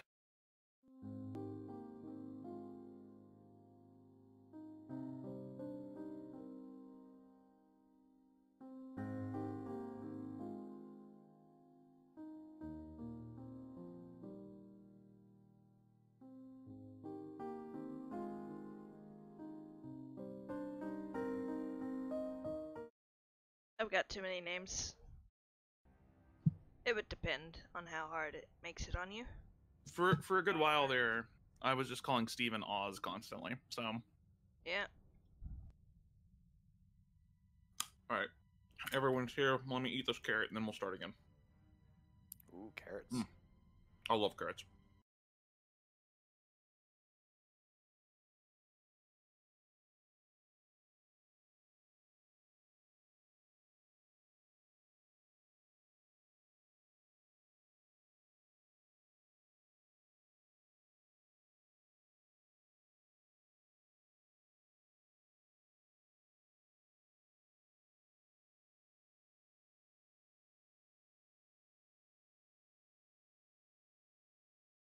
My favorite carrots are the carrots that you use in soup because then you take them out and they're nice and soft and delicious. Oh god.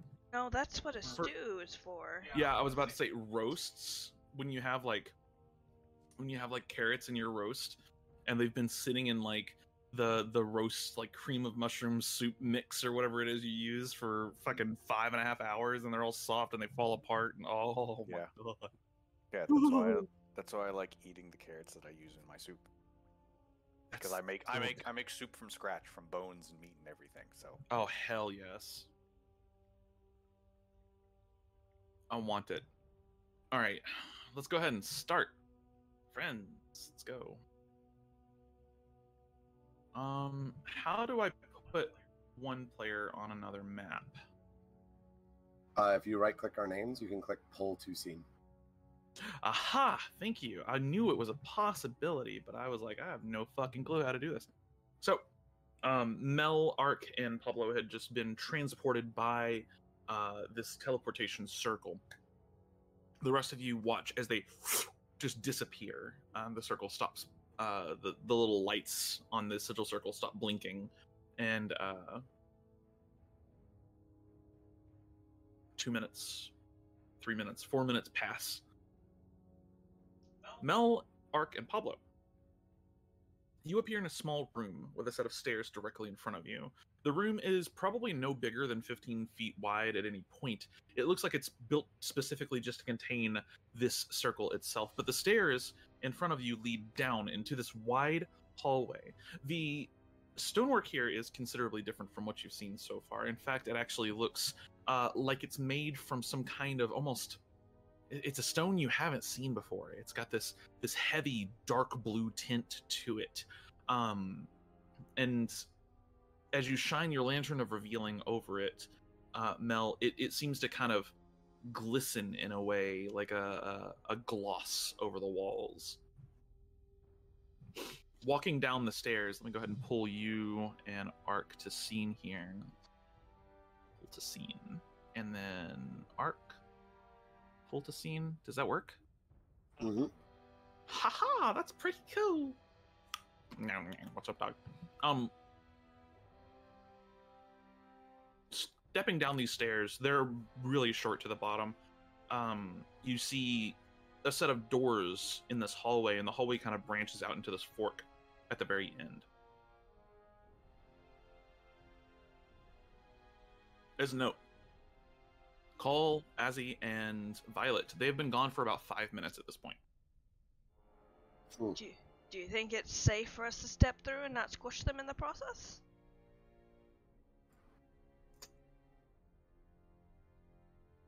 I will check the door. Yes. Okay. I'm aware of teleportation sigils before. It's typically not something that happens. I'm more worried about whether we're going to be able to get back. We'll figure that out whenever we're trying to leave. Yeah. Maybe you want to figure that out beforehand, but... And how are we supposed to do that when they haven't come back through to tell us it's okay? Yeah, that's the problem. Well, guess they're dead. We should leave. Yep. You want me to send him We were, through? yeah, there was Points only to the ghost. There was only the Bone Devil guy, and we were supposed to explore some rooms. We explored some rooms and killed the Bone Devil. We're good. We were supposed to explore some more rooms after the Bone Devil. Except the artificers disappeared.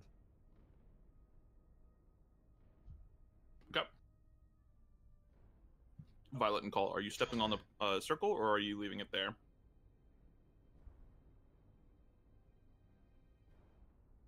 I'll go. Call would mostly wait.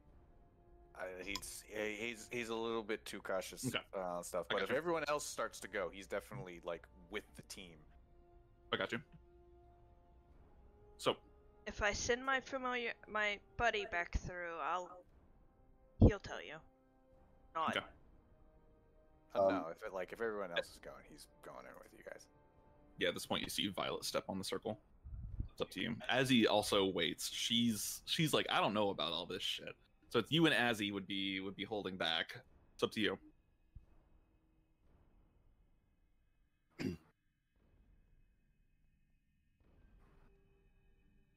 Question. Okay. Go ahead. Are we able to like do stuff during this time? Yeah. So while they're debating and stuff, you kind of come down the stairs. You do see the double doors here. You open them? What do you think the likelihood of that they're being trapped are? I don't know. You'll have to find out. Yeah, I'm just gonna open it. Okay. You reach down. Before he does that, I'm going to down a greater healing potion. Okay. Oh, I could give you some lessers. I have a couple, but it was more just I feel like I only have time to drink one thing, and I'm decently banged up. Fair. As you reach down. It's got a very plain latch on it. You know, one of those little thumb latches. You push it down with your thumb and then push the door inwards. You push the door open, and revealed is what looks like a study. Or maybe a laboratory would be a better word for this. As you see, on the far end of the study is a large vat of something. The vat is capped off with a glass dome, and you see this gaseous material kind of floating around within the dome itself. You see a desk with several sets of notes on it, and additionally, you see what really could be called a small library within this room.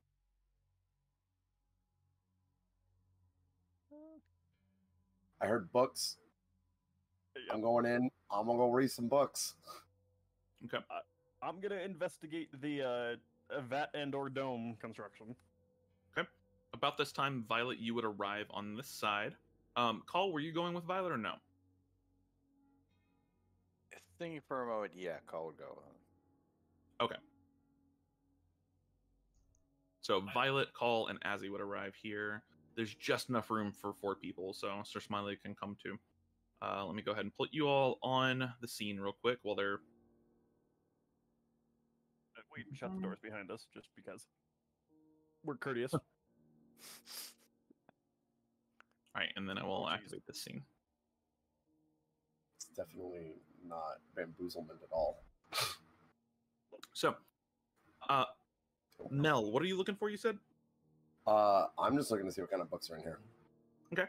Roll me an investigation check, and then, Arc, you said you were investigating this dome Yeah, gas stuff? the dome and the vat. Okay. Roll me Arcana. I'm decent at those. Gotcha. Okay. Yeah, Call, you come down the stairs to see the steps, open up the door, and see the scene as described. Before I go looking, I'm gonna cast Enhance Ability on myself. Sure. Geez, guys, thanks for sending someone back to tell us it's okay to come through. Wait, we can go back?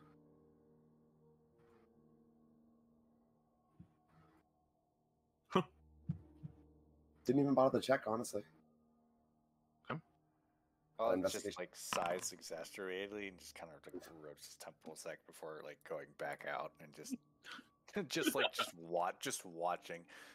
Oh, but just like also reaching into his pack and pulling out a potion of healing. Okay, sure.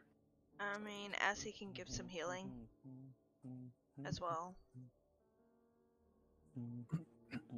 We could Yeah, also take a short rest at any point. 12 in Arcana and a 15 in Investigation. So, Arc, as you're looking at this, you're trying to piece together what this could be. It doesn't behave like any gas that you can think of. This is definitely enhanced with magic somehow, and you're having trouble figuring out what this might be. Mel, almost said Rel, Mel, your investigation check reveals a series of books, quite a few, probably upwards of, probably 200 books. And just skimming through them, some of the titles are very boorish, very, very bland. Others are kind of interesting. The medical applications of phlogiston is one of them.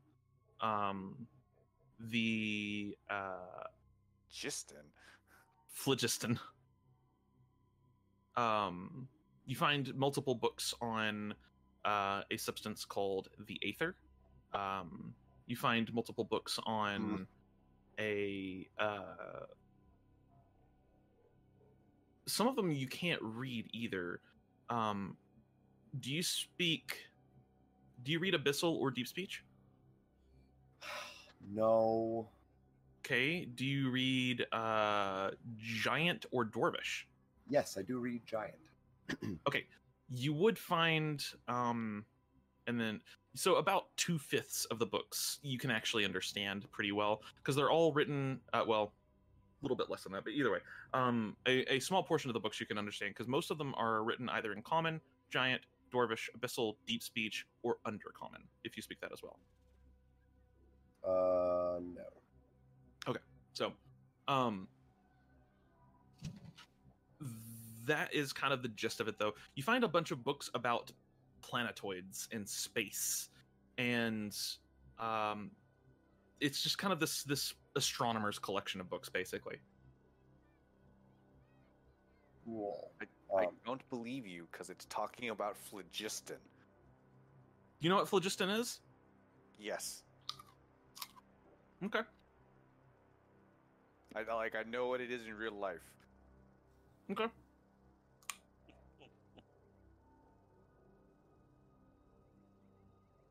Now, the dome is basically, I don't interact directly with the gas over here, correct? Correct. Yeah, it's kind of set down. There's a ladder on the far side that you could crawl down into the space in. It's this huge vat. Probably stands a good 20 feet tall, and the dome itself adds another 10 feet. The top of the dome is level with you, basically, as you're standing up here. Is there anything on the desk? Roll. Actually, you don't really need to roll. It's pretty all out in the open. Let's see here.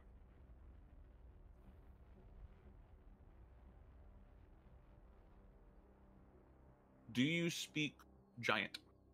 No. Okay. You can't read what's on the desk right now. It's a series of notes, several scrolls. Many of the scrolls look incomplete.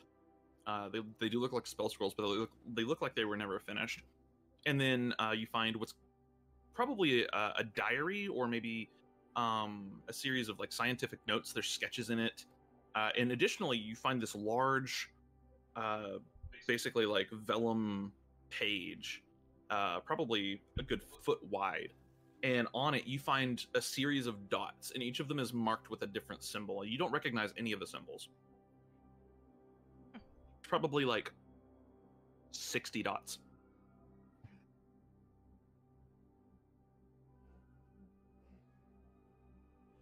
One. Oh, wait. Sorry. Haha. You gonna cast Comprehend Languages? Yes. Okay. You start to, as the spell sets in, you start to understand the notes themselves. Although, roll me an Arcana check, because they're pretty complex. Oh no. There we go. Carrots rule, man. 21. 21, you can kind of understand some of this. You search through the notes here. It's kind of this hybrid diary and notes. It's a scientist talking to themselves. They're working out problems by writing them down, talking to themselves. There's many sketches through this, but they seem to be trying to extract something from this material they keep referring to as phlogiston. Yeah, I can give you a little list. Remind me after the session, and then I'll create a little list for you. Okay, thank you. They seem to be looking at material application of phlogiston, and a lot of the diagrams and stuff they have drawn are way, way over your head. But that seems to be the gist of this. You even find one very, very close to the end of this book, or the final entry anyways. It's about halfway through the book itself. You find a journal entry that just says, "The eye called to me again yesterday. It showed me a secret, hidden deep within the phlogiston. I believe this to be the missing ingredient needed for our launch, though I hesitate to share this knowledge with the others. Perhaps I should speak with Ferris about this." She kind of walks over. Is it a reasonable assumption that it's talking about the gas, maybe? Maybe. Or this could be what's refined from the phlogiston, you don't know. May I take a crack at it? I understand the majority of it, except the sketches. Over to Mel. Okay. Mel, you can roll me an Arcana check. Cool. And talking about phlogiston? Yeah. Can I have guidance from someone? Does anyone here have guidance? As he does. I also could offer assistance. I don't know. That would just give him advantage. You wouldn't can. I have that with aid or enhanceability on already. Oh, okay. So that is for social 1d4. 26. Okay. So, you've never heard of phlogiston before, but the way they're talking about it, this is some kind of material that they've harvested from another realm of some kind. You know that other planes of existence exist, and according to them, this is a very common material. Throughout the book, they seem to wholeheartedly believe that it is the secret to a launch of some kind. Launch. It is their fuel source. And that's basically what they're trying to do, is figure out how to convert phlogiston into fuel.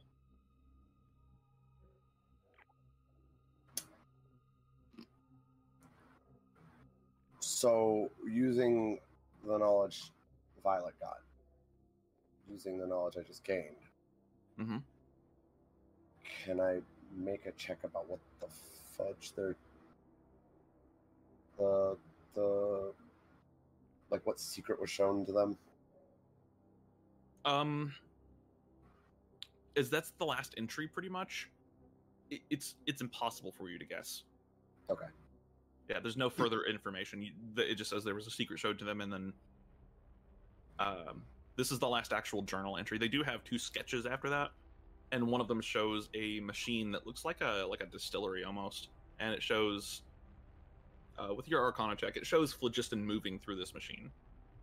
It could have been that the eye showed them how to refine it. Okay.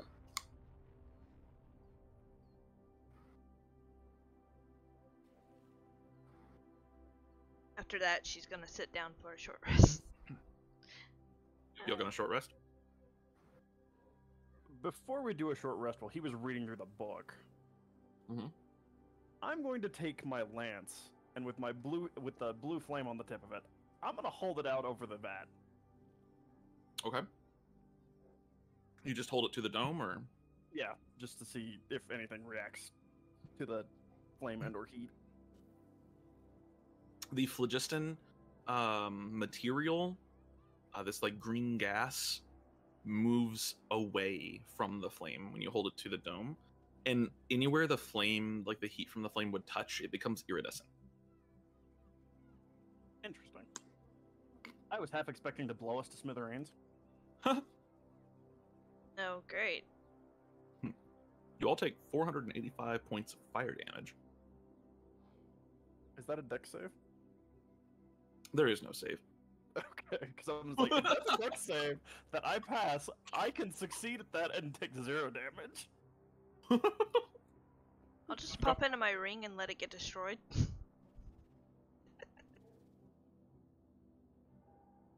So y'all are gonna try to take a short rest here? Yeah, it'd probably be smart. Okay. Sit down. How long? 10 minutes in this campaign. Okay. Do I get anything back on a short rest? I don't think I do. As an artificer? I don't think so. We just get health. No, Yeah. Artificers are a long rest class. Yeah, alright. Fighters get their action surge. I think their second wind. It's been a while since I played a fighter. Yep. Yeah. Second one, yes. Yeah. Can I... This is a ladder that leads down, right? There's a ladder that leads down, yeah. Is there anything like underneath the platform, or is this like a wall? It's a wall, but the device itself, the vat itself, does have what looks like this panel with several knobs on it. There's 4 knobs. 2 of them are blue, one's red, and one's black. Okay, they are all numbered. The dials are numbered 1 to 12. While they're taking their short rest, can I poke around and see if if this was what he was referring to with the diagrams? Or they, Okay. I guess. Yeah, roll, I would say go ahead and roll Arcana again. Cool. Just comparing diagrams here. Let me see how long this lasts for. Oh, cool, lasts an hour. Is Azzy taking a short rest? Oh yeah, I guess she would be. Yeah, I think so. Cause no. As he wouldn't. Why? No, she doesn't need one. Oh, okay. Then can I ask her for guidance? Yeah, sure. Yeah. Cool.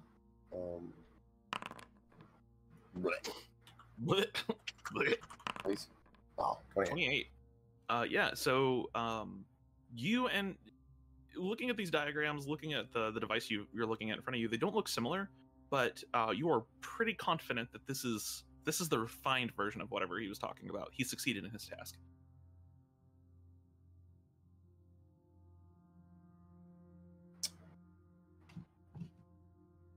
What do the knobs do?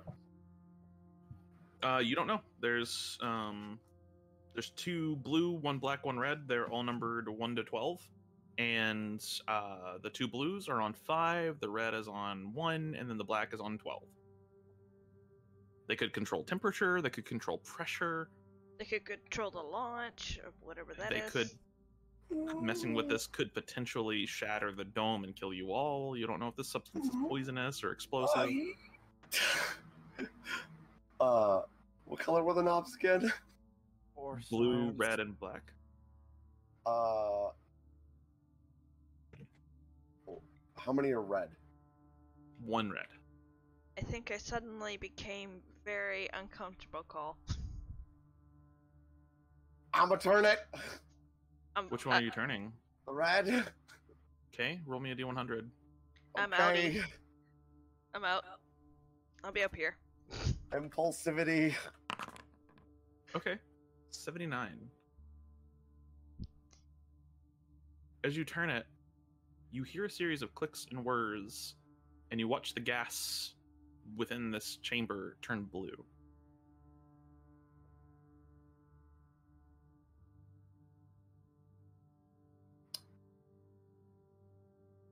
I'm prodding it with a heat source again.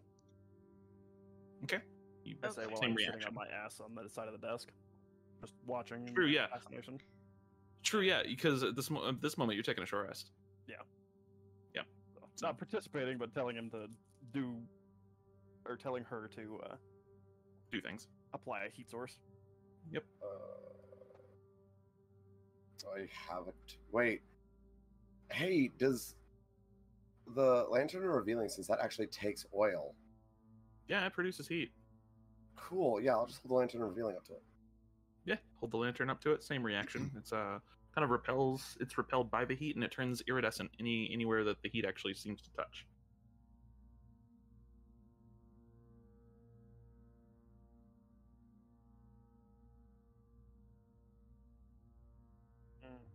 Okay, I'm gonna turn the red dial back and go look for an instruction manual. Hey, question. Can you, type that word in chat? Phlogiston? Yes. Sure. It's a really funnily spelled word. It's pretty great. I was expecting enough. Phlogiston. Oh. So, for those that don't know, because I know there's people in here that do, phlogiston first appeared in the 1700s as an answer, as like basically the 1700s version of dark matter, more or less. It was the explanation of why things burn and Yeah. stop burning. Yep. And also why things that when burned were lighter. Mhm. Because Oh, because now must all have the lost something. phlogiston is out of it. Yep. In D&D lore, phlogiston has pretty substantial importance. So, you finish a short rest. Mel, you look around everywhere you can for some kind of instruction manual. You do not find one. Okay. This machine also almost certainly would have had to have been built after the notes end. Okay. So.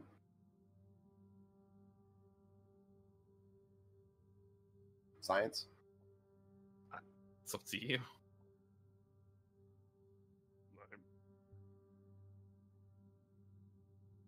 I'm never against science. Crank them all the way. Oh, Jesus. You crank them all to 12? Yeah. Roll me a D100. Oh my Hey. god. There we go. I'm gonna kill us all. So hold on. Okay. I fled the room. I already fled. Okay. I'm over here with Pablo and put my shield towards the vat. It Just any Uh, hope of surviving this. You just Yeah, hear yeah, Call. You just hear bro. Mel say science. Yeah, it's like seeing that and just immediately just going, ah, shit, and then just leaving or trying to getting as far away as possible. Yeah. Just, I would just say you'd have time. immediately. Just enough time to get outside the room before Mel and Ark die here. Yeah. All right. So 77, all of them on 12. You both hear a series of whirs and clicks. The sound of a machine running really, really fast. Gears turn, and then you hear one stop. A jam. Ark, you from your vantage point. Mel, you're down below right now. Yep. Yep, I'm gonna put you right here. Ark, from your vantage point, you watch all the gas turn purely iridescent suddenly, and you watch sparks move through the metal coils in the machine itself, electricity flowing through it. As all of the gas turns iridescent, it all seems to be pushed towards the surface of the dome. After a few moments, you watch a crack appear in the dome. Spiderwebbing out from close to the center at the top. And then you watch as the dome shatters. Oh no. The gas the gas is expelled outwards. Not especially violently, but fast enough to come towards you. Mel, you're at the bottom here. Yep. Yeah. Yeah. Ark, Pablo, and Mel, I need you all to make me, in this case, this would be I'm going to call this a Constitution save. Okay. All right. I'm gonna use quick-witted. Yeah. Do I have anything that could fucking make this better? Oh my god, It's not guys. a- It's not a dexterity save because this is a slow-moving gas, pretty much. That's Can I 19, argue 18. advantage because of my vantage point? Because you have your advantage point. Yeah, just being further away. If it's a poison. Oh, no, because you're actually closer to the gas than Mel is. Oh, well, we're up. Yep, because you're higher up. So as the gas pours outwards, Ark, you take a. Okay, gotcha, Mel. Take a little bit of damage here. Oh boy. 31 points of fire damage to you, Ark, as you are covered in this burning gas, and immediately begin to kind of back away from this. Pablo, did he make a save? Oh right. I forgot. Sorry. Con. 16. 16, that's a failure. Pablo takes 31 points of fire damage as he is covered in this basically boiling gas. Cool. Mel, as you are further below, the gas seeps down, and you said that's an 18? Yeah. That's a success. You will take half Oh. damage, 15 points of fire damage to you, as you are covered in this hot gas that's now just slowly expanding to fill the room. What are you guys doing?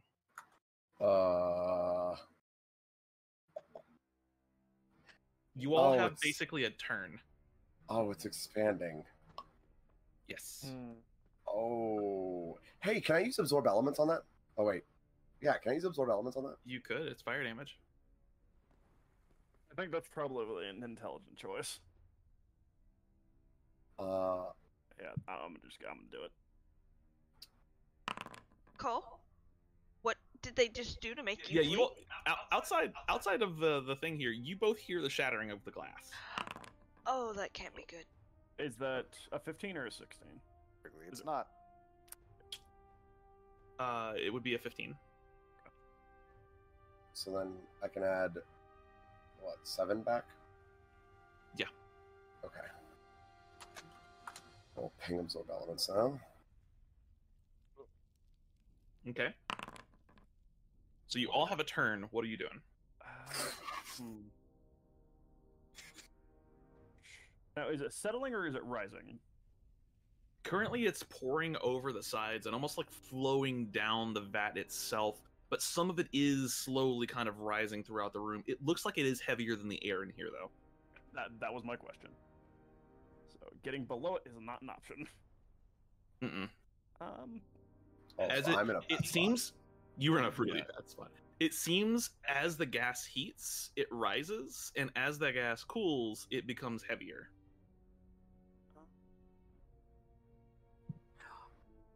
Does it stay You away have from my lantern? one turn. Yeah. It does not at this point. Okay. There's too much of it. Alright.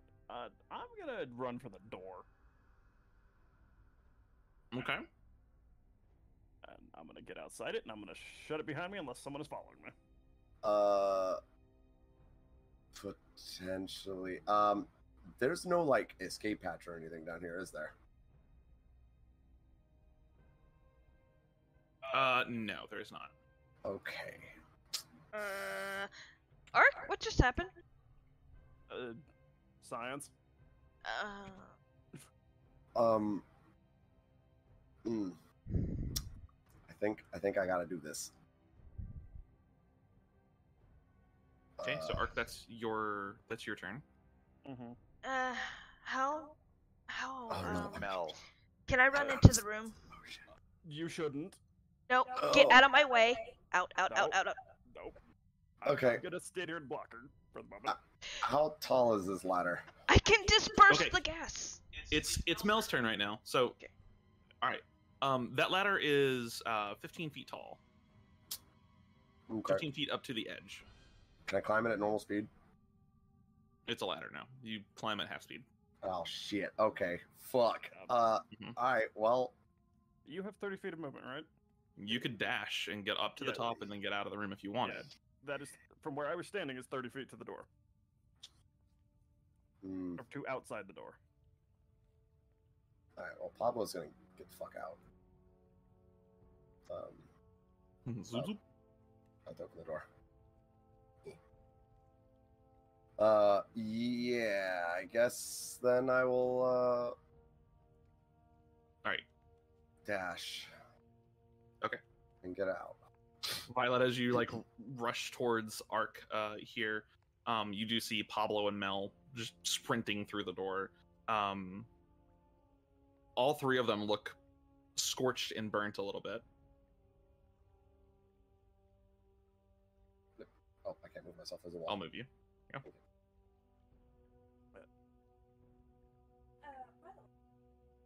You're muted. You're muted. On gust of wind, by disperses gas and vapor. Does that mean it makes it go away? It won't get rid of it. It disperses it. It moves it. Okay. Yeah. So Alright. you shut the door behind you, hopeful that maybe the gas won't follow you out. You don't know how much there actually is, but Question. Mm-hmm. Did it do anything to the furniture?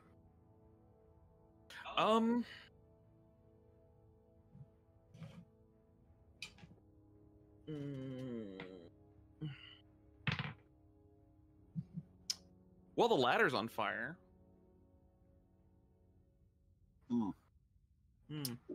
Okay. So yes, it did. Yeah. Well, now that you are all out of the door, like Carl is very angrily like pushing past everyone, and it's just what possessed you to mess with another wizard's experiments that you have no idea what they're going on about? You could have died. You could have had any number of things happen to you by messing with magic that you don't know about. Yeah. But science, we can't understand it if we don't play with it first. Yeah. You will seek to understand something first, and then you mess with it. You had That's no what I fucking idea what that is. By the way, is there gas seeping through the doors? So yeah, as you're doing this, let's see.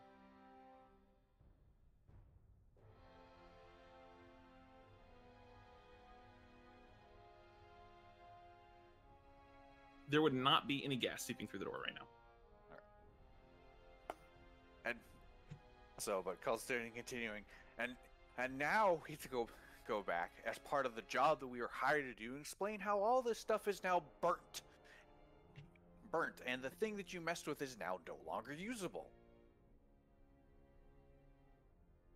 And could Aren't here to cause a play. hazard later. We have a job. And trying not to get ourselves killed in the process.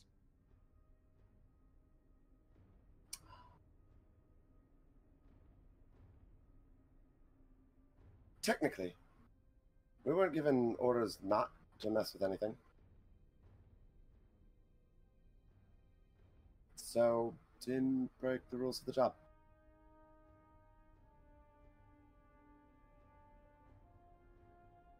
Not up to us.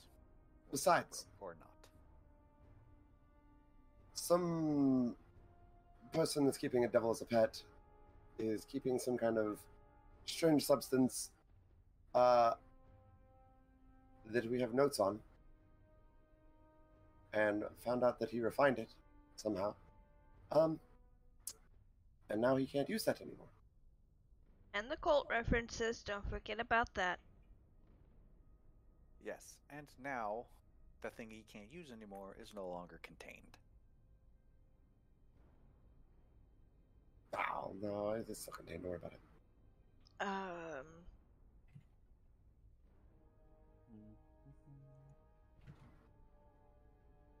Is the door behind us metal? It's not. Or It is wood? like a heavy dark wood, like a mahogany. Okay. So, I see it as we have one or two options. I'm going to cast Mending on Pablo while I'm talking. We leave. I hope that this door holds. Or we continue on, in case it doesn't. What's happened has happened, regardless of whether or not you agree with it.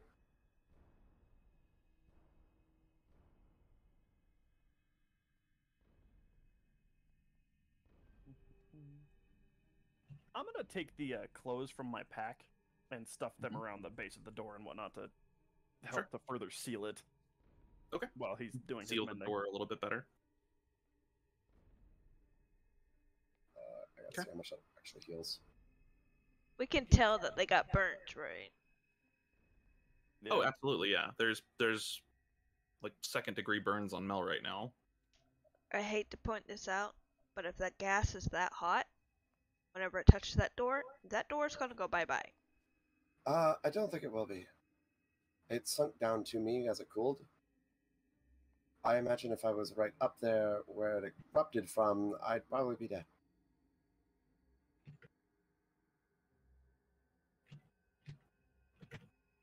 It regains 2d6 hit points. Big oof.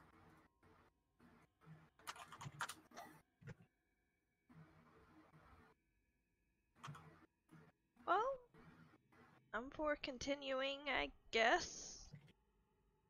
As long as you don't try to blow us up again. Well, I'm trying to blow you up.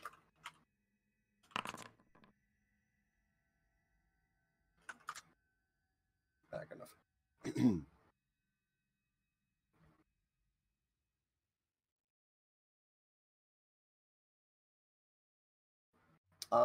Question, could I make a check to see if, like, I know if the gas made it over here, if it would be able to burn through the door? You don't have the data for that information. Okay. You could take a look back into the room if you want.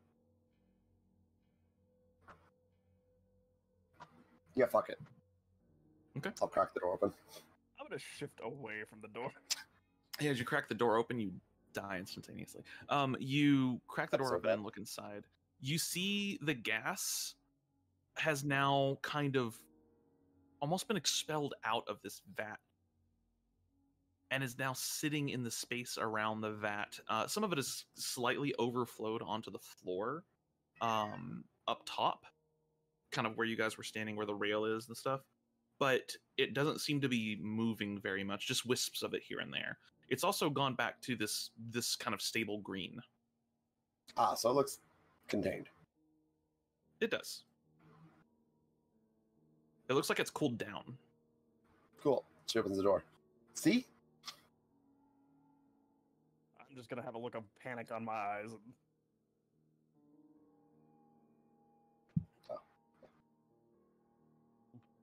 Hey. Sure.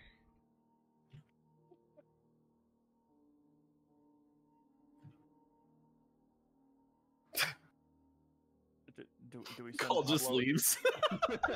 Quiet anger. Just fuck all of you.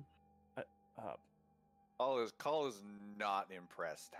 Having with his upbringing and knowing just the very kind of basics of kind of stuff, and also being a mercenary and trying just surviving shit. He's not happy right now. Fucking pissed. I can imagine. Mad scientist and her guardians. Yeah. Fucking. I mean, that is essentially our character's backstory: is mad scientist and her guardians. Call, as you enter into this kind of fork in the hallway, you do see two more sets of doors. One to your left, which is on the map on the right, and then one to your right, which is on the left on the map. One to the east and one to the west. Go to the right one. From your vantage point or the maps? Yes. You split into two. Now you're half a person. You literally split yourself in half. I become an Echo Knight. Oh. You become an no. ooze. All right, which one are you going to? I'm just gonna head out this way. That one? Okay. Heading to that door, the doors here are the same. The stonework here is the same. It's this weird thick blue stone. The doors are like this dark mahogany wood. Do you open it? Yeah. Just yeah. He's Just in this moment of like yeah. anger. Okay. It's not like throwing it open, but it's definitely just opening it. Okay, yeah. Just opening the door. In the room beyond, you do see a series of plants. Some of them look very twisted, almost unrecognizable. Others look close to plants that you've seen before, but very different.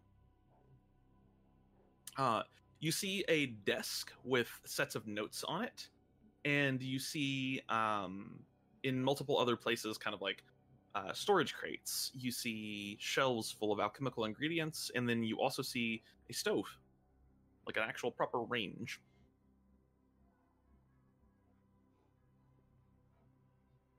Oh, closes the door. Okay. Gonna go do the same to the other one. Okay. Moving to that door, opening that door, and looking inside, what you see is the worst thing you've ever seen. Now,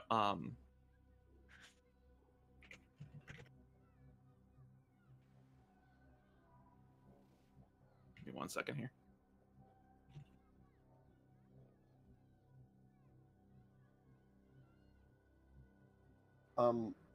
Okay, so Also, are these like at the end of the hallway supposed to be like windows or?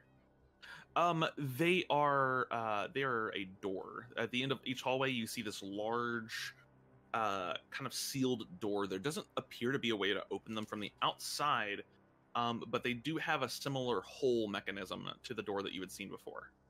Ah, okay. Yep. Okay. While Within. sorry, I was wondering if we could do something real fast while he's pacing back and Go ahead. forth. Can Pablo go down the ladder? He approaches the gas. Yeah, He approaches Sure. the gas. yeah. Sure. Yeah. As he touches the gas, go ahead and roll me a con save for Pablo. Oh no. Okay, well, that answers that question. Yeah. All right. Pablo's going to take 26 points of acid damage. Oh, It doesn't. He doesn't make it very far. He's only about 5 feet into the little cloud before he just kind of shuts down. Ooh.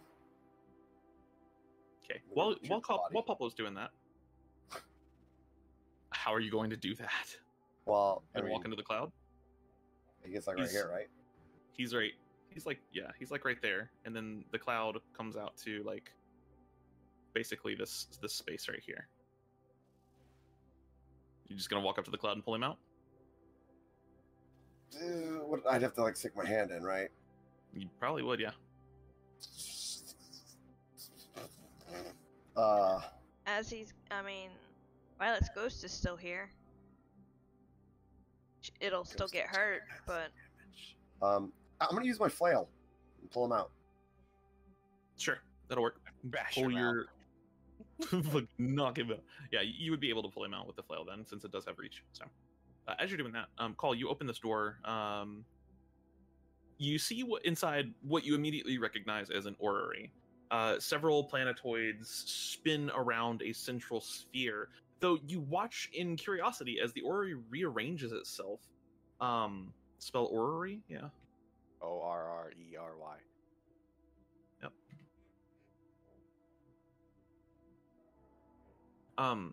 You watch as the orrery rearranges itself a couple of times, to where it's no longer spinning around the same central body. There doesn't seem to be a central force here like in other orreries that you've seen.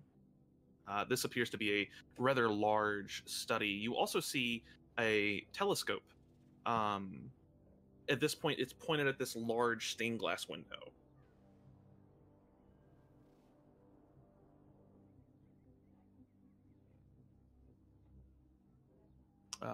You see an area where charts have been drawn. You see a globe, and you also see quite a few bookcases. Fortunately, this time, no vats of strange liquid.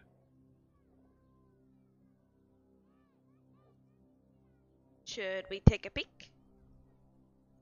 Well, Cloud's gonna go over and grab some of the maps and stuff. Okay, yeah. Looking at the maps, they don't look like any maps you've ever seen, really. You don't recognize the continents on them, and you don't recognize the names of any of the places on them.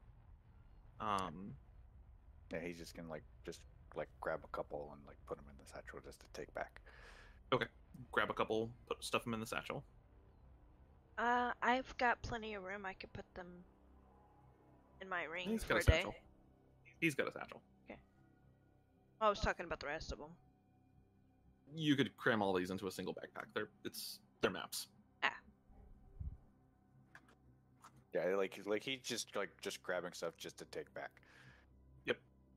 Just because it's books and papers. It's not a lot of in their maps. There's not a lot of stuff to them. So he's just grabbing some stuff. We've seen what there's here. Let's go. Okay. And you turn around to leave. Yeah. Okay. Violet, what are you doing? Well, typing as we're doing this, but I want to peek through this. Peeking through the telescope? Yep. Sure. You take a look through the telescope, and as you do so, you see a set of stars, and in the center is this bright colored ball. And you watch in curiosity as you blink, and then you look away from the telescope and look at the stained glass window, then look back at the telescope. The window is nothing like that, but as you're looking for this, you feel a cold come over you. This chill all of a sudden. Oh fuck. And something like a sixth sense, like a danger sense almost, so to speak, kind of triggers in your mind. Yeah, let's go ahead and get this started here. Now, fortunately, they rolled pretty low, pretty shitty for stealth here, so... But... You just hear Violet say, fuck! From the shadows of the room, Call, as you're turning to leave, you watch one of the shadows move in such a way that it should not move. And quickly realize that there's something in the shadow, and it just manifests itself out of the floor here. Several more begin to appear as well. And I'm going to need some initiative rolls for everybody. And I mean everyone. Would I have any idea of what's going on in there? At this very moment, no. But I still have to get enough initiative. noise for me to hear it. I gotcha. No, because they've just appeared. We're still in that brief I gotcha. few seconds. Come on. Roll initiative, thank you. Shit.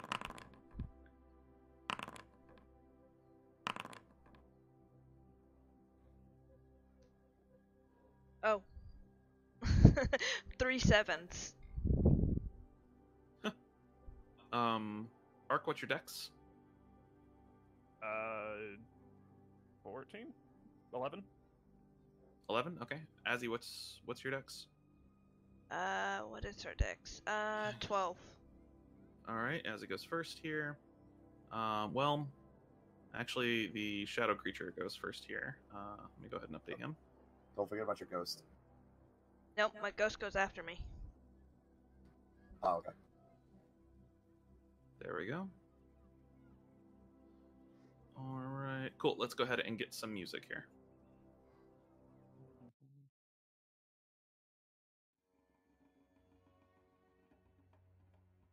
As these shadow creatures appear, Call, you being the first one to notice them anyways, you are actually the first one to react. So, going here, immediately out in the hallway, and just calling everyone in. Okay. Yep, that's a To free action, notify so. them, yeah. And then, so it's 5.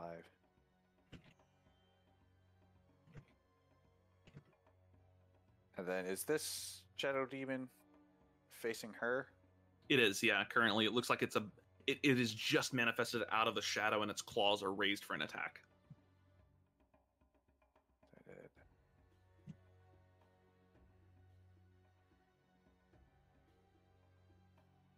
That, not quite. All right, well.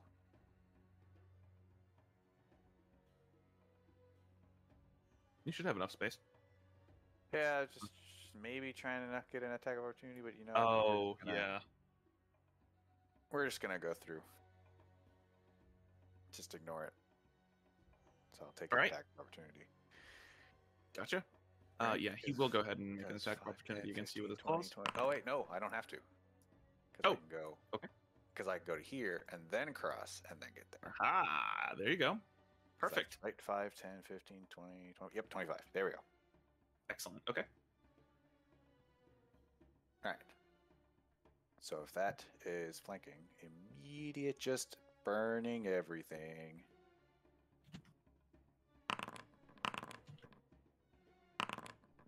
And then with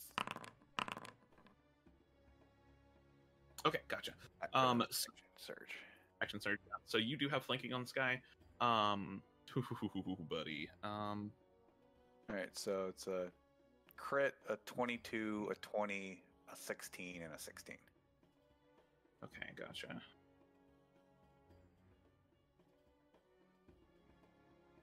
Just doing some quick math here. All right, so that is a crit. That is a 22. That is a 20. That is a 16, which still hits. And then that is a 16, which also hits.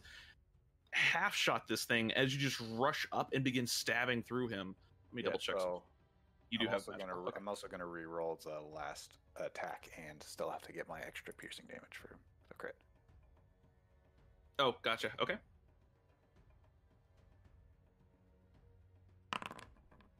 So the last attack is 10. 10? Yeah, would be 10. So it's the extra piercing plus the other. Gotcha. Yeah.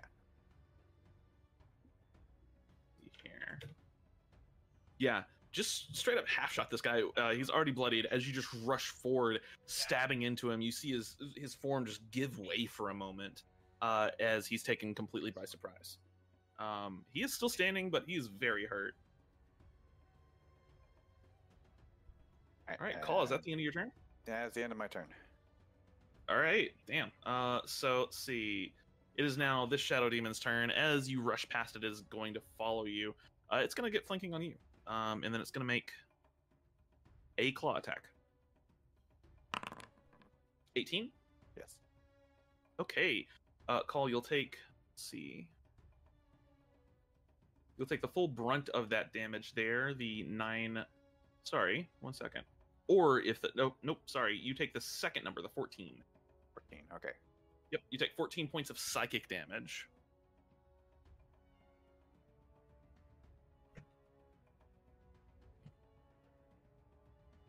Glad I didn't have to worry about raging. Yeah, no, not bad. All right, that is going to be the end of that Shadow Demon's turn. And Mel, it's now your turn. Yeah. I guess I'll get. Oh, maybe I won't. Did I break it? Okay. I'll get here. Okay.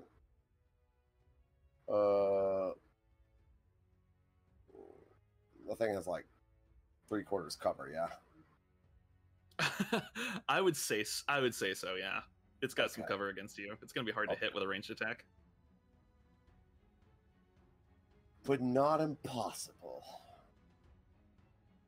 And my options are pretty limited, so I'm just gonna shoot a crossbow, and cry because I really need to get a bow and not a crossbow. Fuck. Yeah, crossbow. Yeah, so you shoot with a crossbow, and it hits the wall. You feel like you have a pretty good aim here, but it just like sticks into the door jamb. I am the best shot. Just that one bit of that's just that one bit of geometry that's just sticking out at a weird angle. It's the fucking worst. I hate this. All right. Yeah. So Rel, that is gonna be the end of your turn, I believe. Oh, transcending. All right. Yeah, it's in my turn. Sorry, I can't help it. It's, your characters have the same fucking name. Hey, it's one letter different. All right.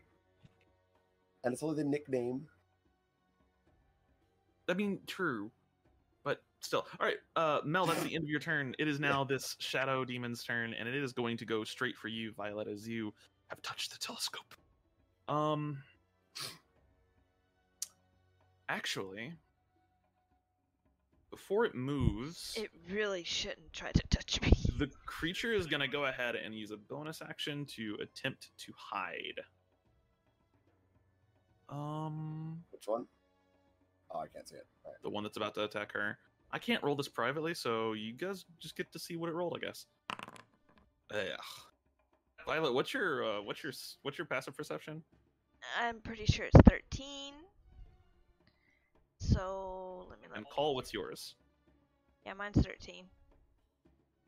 So it just barely Yeah, succeeds. no, that's passive perception is 11. All right, yeah. The creature can hide even in plain sight as long as it's in dim light or darkness, which it currently is.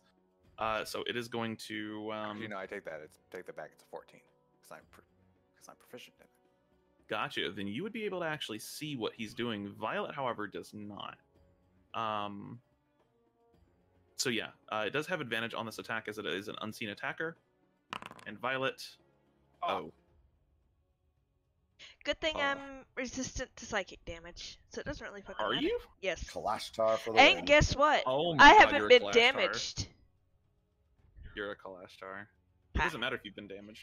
Isn't that what that bottom number is? No, it's not. It's if it has advantage on the attack roll, you take the second number instead. Okay. So you would take just 15 points of damage. Ironically, it having advantage and critting caused it to do less damage. Oh, I have advantage on that. Let me roll one more. Yeah, okay. I keep my concentration. You have like Warcaster or something? Yes. Good. All right. Yeah. So, yeah, you just take 15 points of damage here then, as the claw swipes through you. Azzy. Yeah. As you can make it there.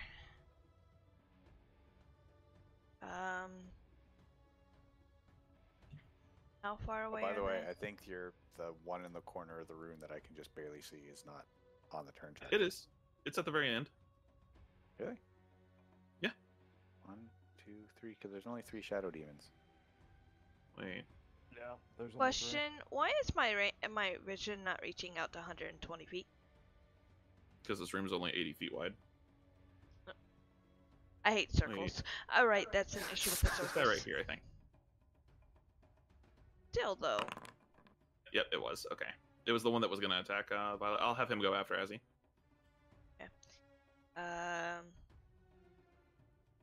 Right, her sheet. Where is it? Okay, there it is.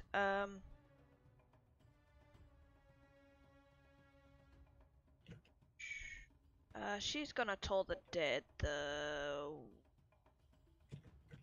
one? Okay. Ooh, okay. And I fixed it. Haha. That'll work. It meets the DC, unfortunately. Damn it. Yep. Alright, that's gonna be the end of her turn, unless she's got a bonus action. She's gonna healing. Okay. Yeah, she's gonna healing word. At 2nd level.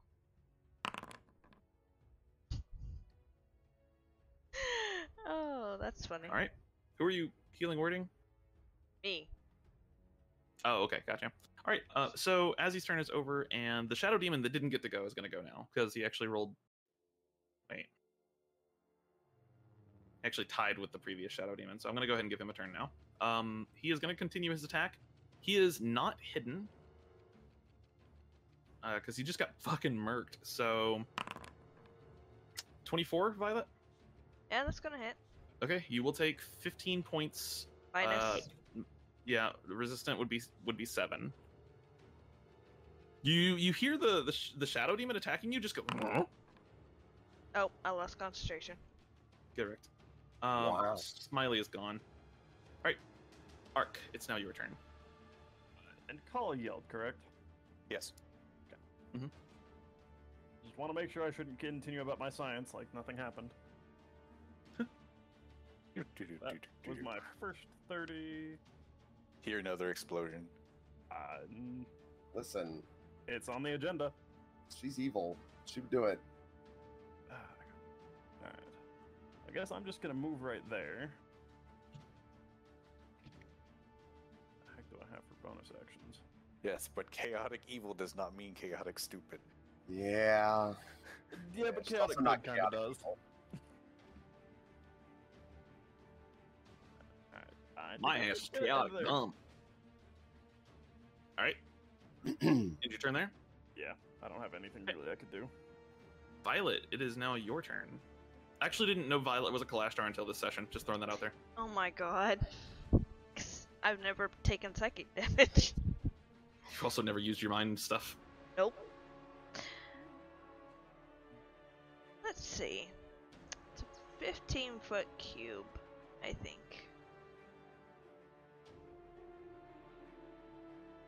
Double check that.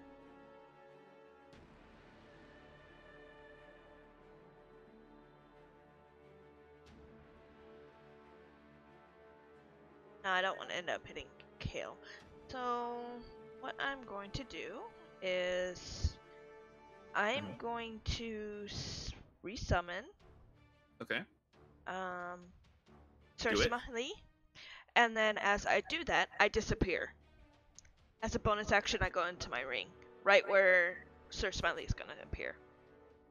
Okay. So I'll just put you over in the space right here, and we'll mark you with purple to show that you're in your ring. Yep. As your ring clatters to the ground. Ding, ding, ding, ding. And Sir Smiley is directly on top now. And he is the putrid Yeah, you version. can move him. I am. I'm trying. 1 second. It's like no. Walls. How do they work? God damn it, Ara. That's all I have to say is god damn it. And it is the putrid version. So they need to make a con save. For 14. That's if they start their turn within 5 feet of the spirit. Ah, okay. Well, Yep.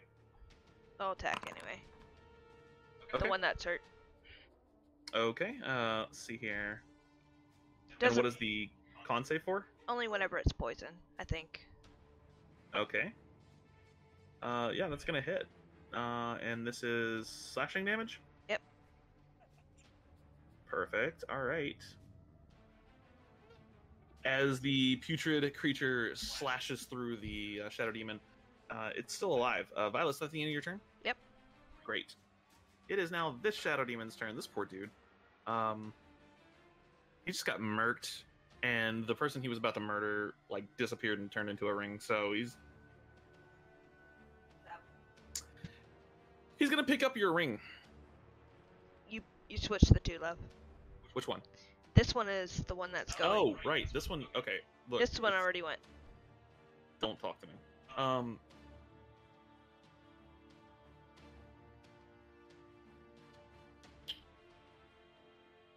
Why did he spawn so far away? What's his problem? I don't know. What is his problem? He's gonna dash. You're about right here. Oh no. He's still got a couple feet of movement. He's gonna get right here, and then he's going to make a stealth check. Bonus action. Okay. Alright. It's gonna be the end of his turn. Call. Cool. Stabby. Rip, stab, yes. And you still, You still have have flanking. advantage too. Yep. Cool. So 26 crit and 23. Yep. So that is. So I will. Yeah. So let me add. Do I want to reroll that? The second attack actually shreds this guy. All right. He's like bending down to pick up the ring, and you just decapitate him. All right. So since doing like just the swing just to decapitate him, immediately taking the sword in the offhand, turning it around so you're holding it the wrong way, and then just stabbing the third attack into the guy behind. I dig it. Okay, and that would be 9 points of damage to that guy. Yes. Nice. As you stab into him, he lets out this squeak kind of sound, and yeah, that'll be the end of your turn, I believe. Not bad. Yeah. It is Shadow Demon number 47's turn, and it is going to. There's now light near it. It needs to move, but if it moves, you stab it. Her.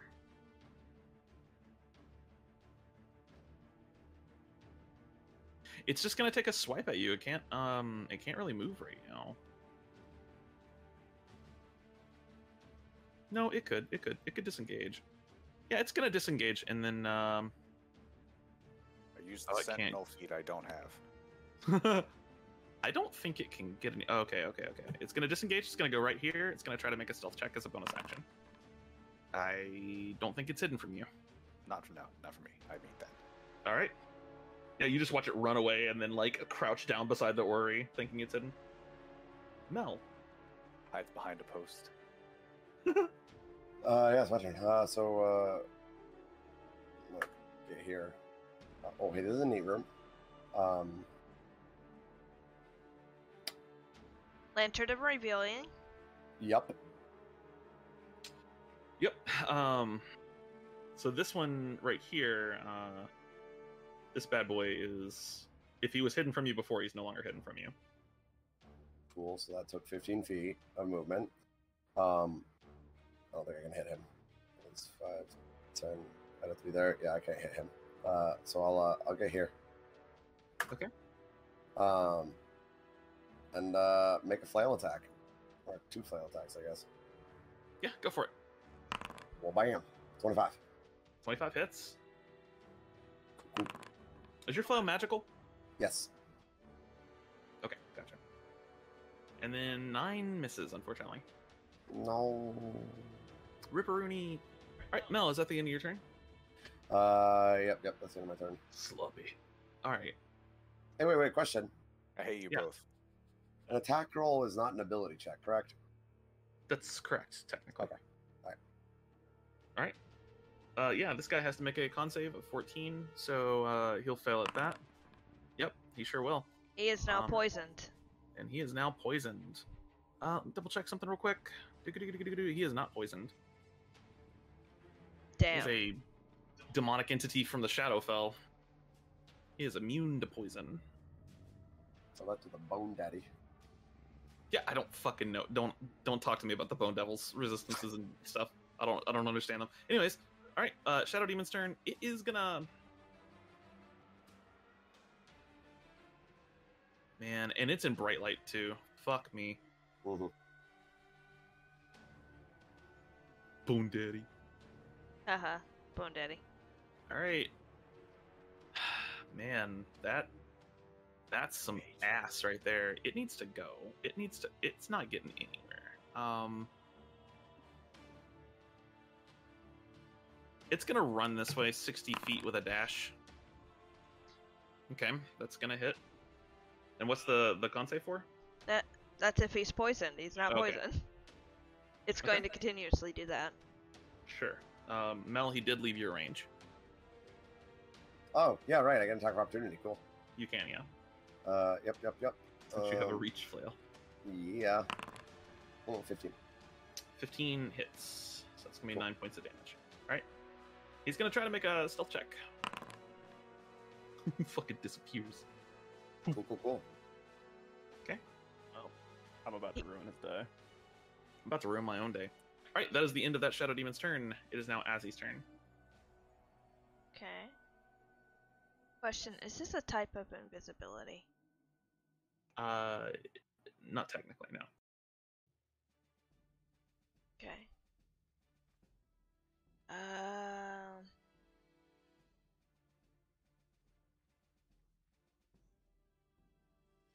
She is going to Fairy Fire. Okay. See, she saw the other one run off this direction, right? She did, yes.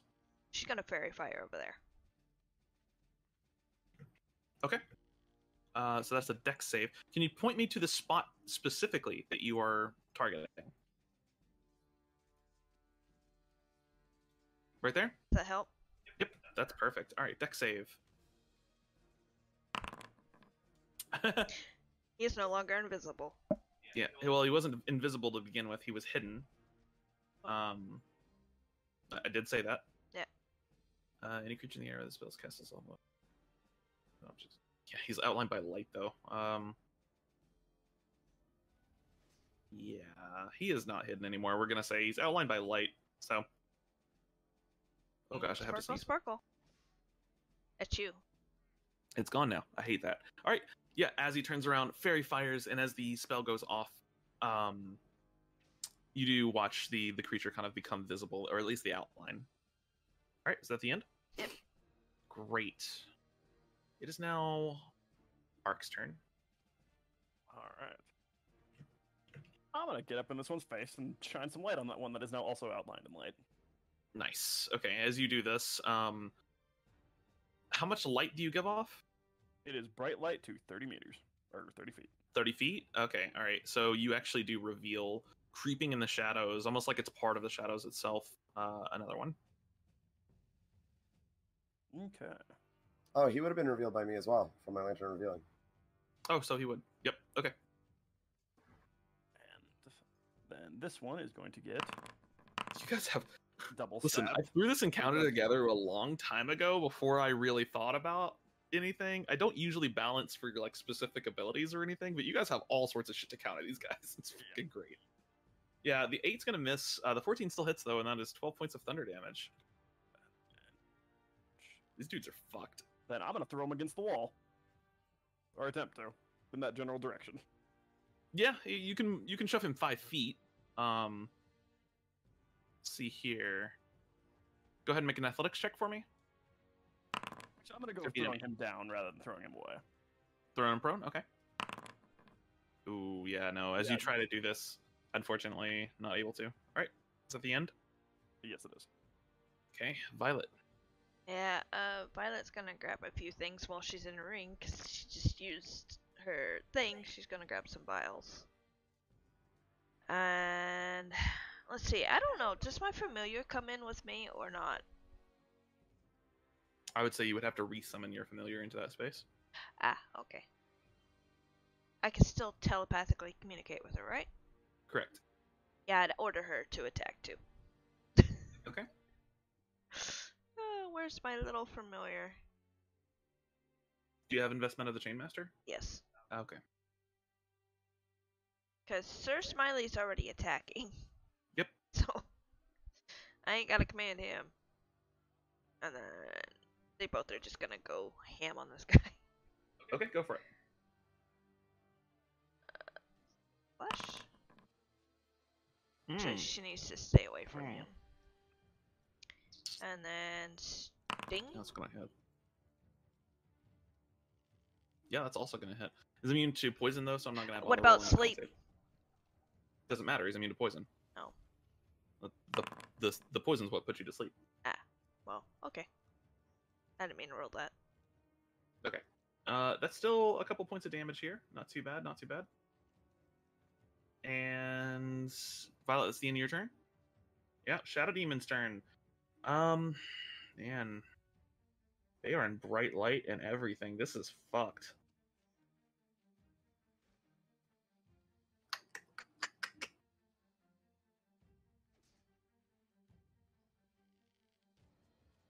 You hear one of the demons. Does anybody speak Abyssal here? Okay. I still would have copy languages on, and I could still hear. No, you wouldn't. Comprehend languages. Isn't comprehend languages concentrate? No, it's No. not. Is it? No. Just less than an hour. Yeah. Can you hear outside your ring? Yes, I can hear and All right. see outside my ring. You hear one of the demons just say, "They're too much for us. Retreat." And this bad boy is getting the fuck out of Dodge. He is going to disengage, and he is going to run. If he disengages, he can only get 30 feet. He's going to run right here. That is the end of his turn. Call. It's now your turn. Target of opportunity. Yeah. Do they get attacks of opportunity when he leaves? He disengaged. Oh, disengage. That's right. Yeah. Probably more target of opportunity for you. Bait just got Yeah. closer. Yeah, that's true. It's running away. Because I could either go after the guy that's over here behind you and just straight up kill that man. You know that I would have him pretty pinned. Yeah. I'm just trying to figure out how. I mean, I don't know that they're really running away, so.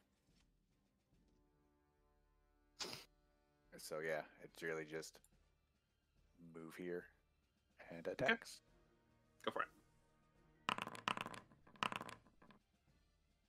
Let's see. The So- 12 will miss, but the other two hit.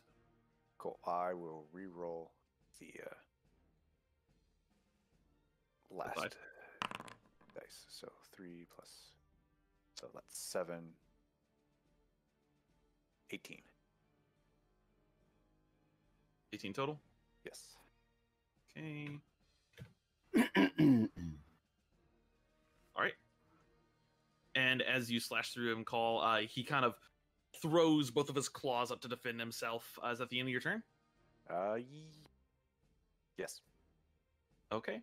It's this one's turn. Man.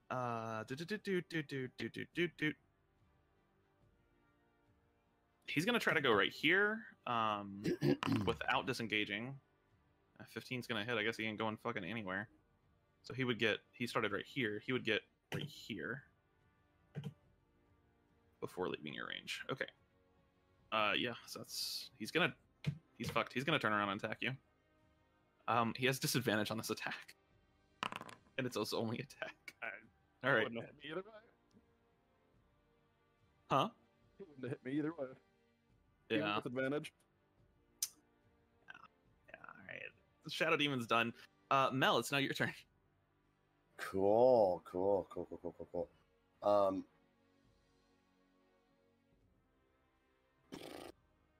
Yeah, I think what I'll do is this. Like that, and then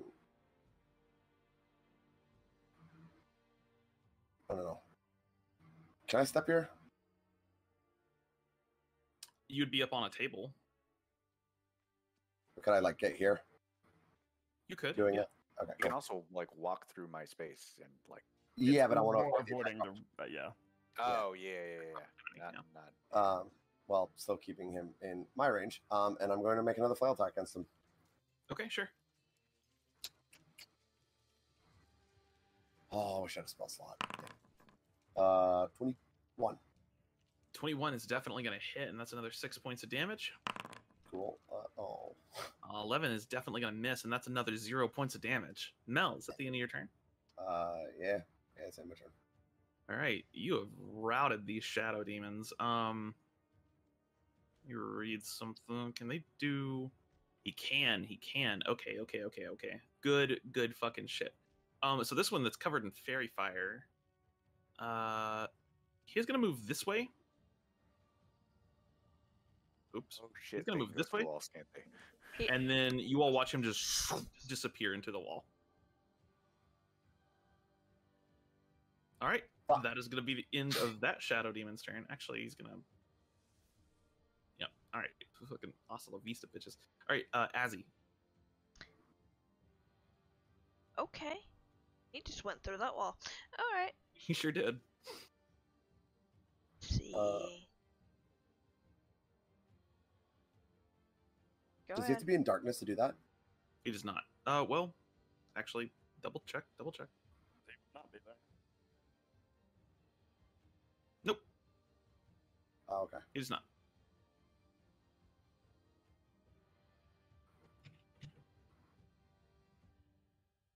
Okay.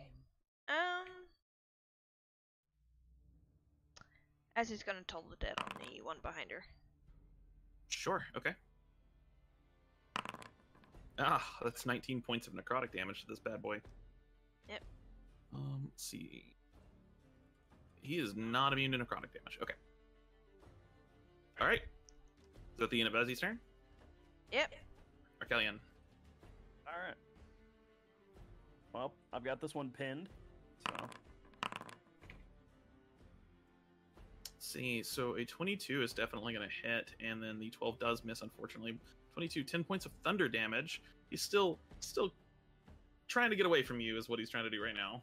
He's, like, desperately trying at this point. you know what? I'm gonna try to throw him to the ground again. Yeah, go for it. That is an athletics check. Where did my sheet? Okay. Yeah, no, unfortunately. He's just too fast. You need a magic shield. I need a magic shield, and well, it's a repulsion shield. Would it technically be a magic shield? Oh, that's a good point. Actually, that would make it magical, I think. Wouldn't it? I assume it. Yes. I believe it has to be attuned at that point. Or does the shield not? No, the shield doesn't with that. No, but it's still magical because you've infused it with magic. Yeah. Oh. What is it? No, the shield is technically attuned. Okay. Anyways, so regardless of what the number is on this in particular for right now, that would still be a failure. So as you shove through, he just dodges to the side. Is that the end of your turn? We'll figure that. We'll figure out the magical shield thing in a minute. Yeah. All right, Violet. Okay, give me one moment. Give your face. Yeah, you're still inside your ring. Yeah, no, I am. So let's see, a wall, thick, will appear. Okay. Okay. Hope it tries to enter. Alright. I'm going to appear outside my ring as a bonus action. And I'm going to slam a wind wall right outside the door. A what? A wind wall. What's a wind ball? Wind wall! A wind wall. Okay. You're gonna put a wind wall outside the door? Yes. Okay. So just And like I'm gonna shout that they're trying to escape and they were told to flee. so, just like right here, Yep. And it's like huge. It's half as long as the hallway. Yep. Okay. Okay, I see what you're. Okay, gotcha. All right, so you've got that. You're concentrating on that, and is that the end of your turn? Bye, Smiley. Oh yeah, Smiley's gone. And I command her. Well, she's. Which one was the one she was attacking? The one that she's This next to you right now. Okay, just making sure. So I was like, wait, which one did she do again? Do like there. Okay. Yeah, it's unfortunately not gonna hit. Violet, is that the end of your turn? Yep. Okay. It is the Shadow Demon's turn. He is gonna. He's fucked. He's dead, Areno. He is gonna disengage.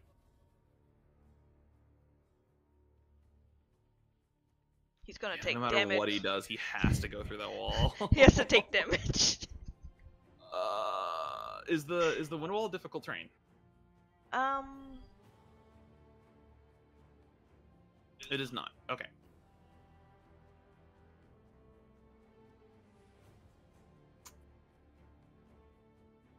He's gonna go ahead and try to go through the wind wall. He's gonna disengage and then move 30 feet using incorporeal movement to go through. He still has to take damage for the wind wall, so go ahead and roll me through. Or no, you did. Okay. All right. And that's a strength save. Yeah. Okay. All right. 17 points of damage. He rushes through the wall, and as he does so, you watch the like shadowy tendrils that make his body up just suddenly disperse. Yeah, bitch. He just disappears like an anime villain. All right. That's the end of that call. It's now your turn. Murder? I suppose it's probably murder time. He is currently facing. You have advantage, so. Perfect. Oh my god. Oh my god. He did. He did. He's very dead. So then basically I would re-roll. Plus I get the next. Yeah, I'd re-roll the extra crit from the first one, so it's 11, 18, 28, 35. Yeah, alright, he's fucking doomed. He's gone. You just rush up to him, just completely obliterate him, and look around. The fourth is nowhere to be found. Went through that wall. Yeah. So, question. Mm-hmm. These windows out here, what are those windows? They are so the windows, they are windows on the original map. They're doors in this map. There's a door at each end of the hallway, and then there is a window right here, but it's a big stained glass window. And after interfacing with a telescope, it's some type of magic. Okay.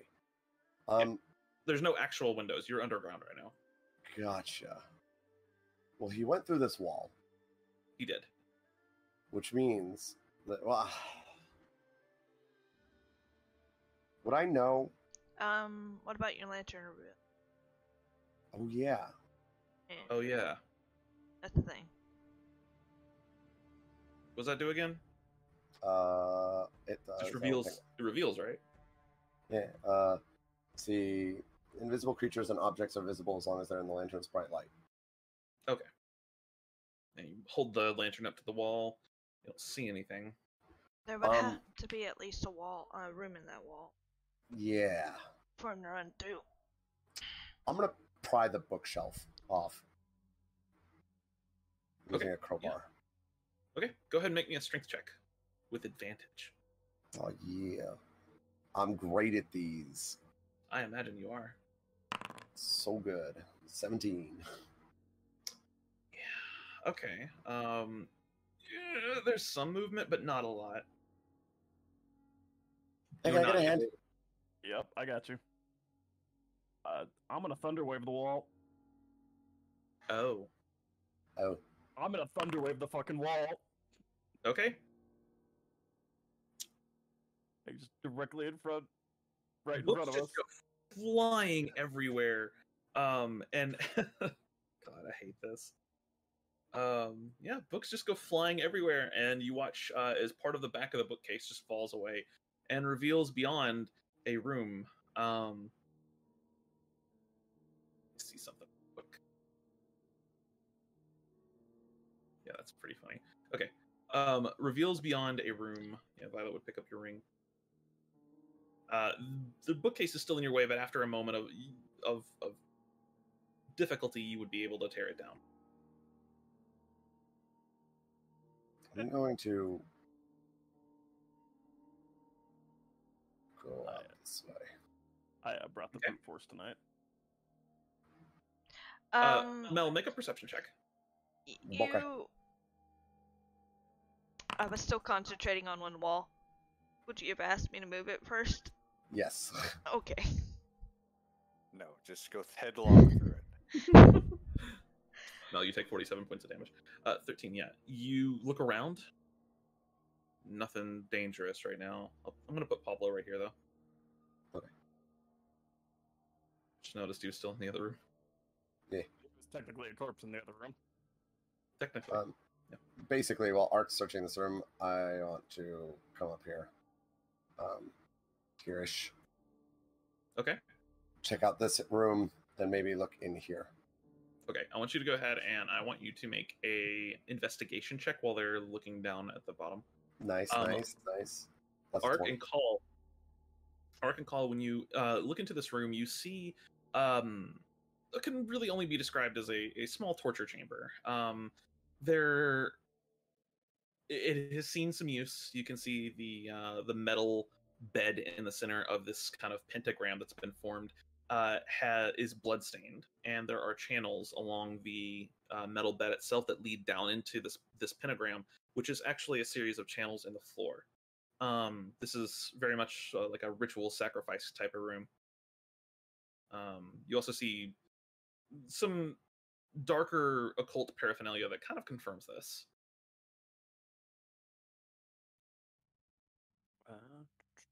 Oh yeah, definitely some summoning going on here. I assume the bright light from my lance does not shed anything on a, sneaking away shadow demon. It does not. Okay.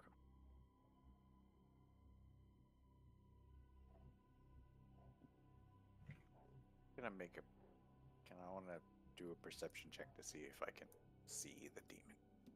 Yeah, if it's even make here or hiding. Make a perception check. 15.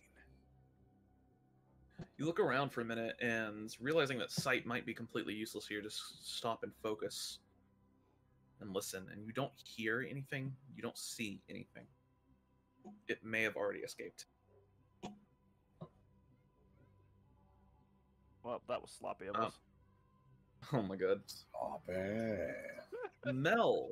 I hate you both, by the way. By the way, Assy would have gone with Mel. Okay. Yeah. Mel, as you and Azzy approach this room with a 13, you open the door, and as you step inside... No, that's a 20. I have advantage because of enhanced ability still. Okay, gotcha. Nice. A 20. That changes things. Okay.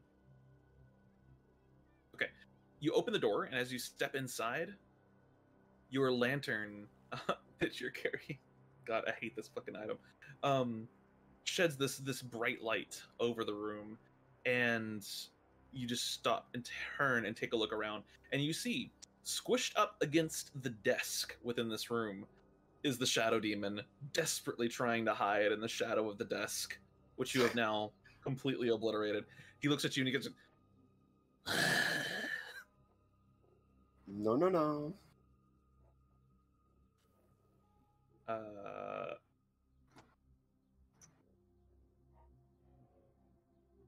He is going to go ahead and try... He's going to try to attack you. For right now, I just need a dex check from you, Azzy, and the demon. Okay.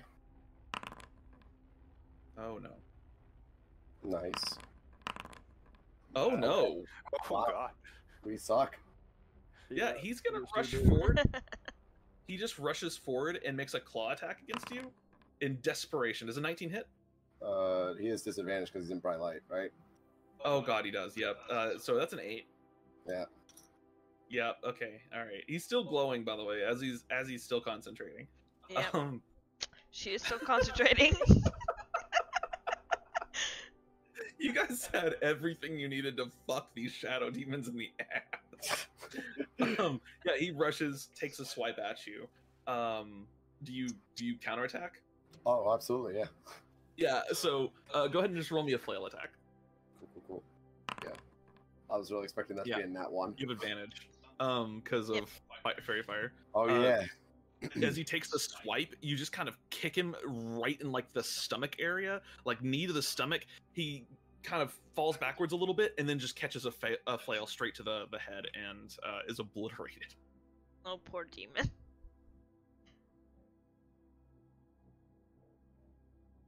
Neat. All right. Yeah. Can't hide from me. There's only one other room you could have ran into. And it's on fire. It is. Well, kind of. It's not fully on fire yet. That's Yeah. part 2.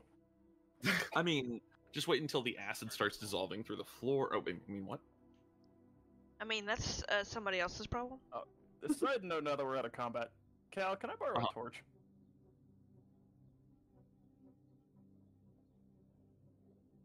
He like goes for it. And there's like, what do you need it for? I'll tell you right now, it is science, but it is safer science than last time. That's the whole point of the torch. If you don't give me a torch, it'll be dangerous science. Molotovs are involved. Yeah, they sure are. At least my science So- wasn't as dangerous as their science. So he's like, so he just stops reaching for it. It's like, I'll give you it once we all leave, and then you can do whatever you want. Do I need to roll a persuasion check? Wait, so we You can can't stay persuade here? other players. You want to leave? That's fair. Like once everyone is out, and like I think once we like collected enough stuff, I think Call's just kind of like just whatever. I mean, I tried to persuade you with the whole, safer science aspect. Yeah, and he's willing to do it once we actually, like leave this area and we can't explode. Wait, who's we? As many people who don't want to explode. Oh, okay, perfect. Yeah, I'm okay with that. Fucking lol. Like the two people who desire to have their insides become their outsides can stay behind. I mean, there's a method to the madness. We need to know things about this gas before it becomes a problem. Geez, I wonder why it's already a problem. I mean, I don't see a problem. Yeah, that was also- because you're the one that knows what it does and is going to be delighted when it does it. True. This is fair. I feel like this is a judgment against my character. Hold on a minute. That's every DM. Like, oh, you're gonna do this? All right, cool. Yeah, let's fucking watch fireworks. Here we go. Yeah, oh, you're gonna poke the bear? Fantastic! I have this entire chart and a decision tree map for this exact moment. I've been waiting for this my entire life. I've been waiting for this moment.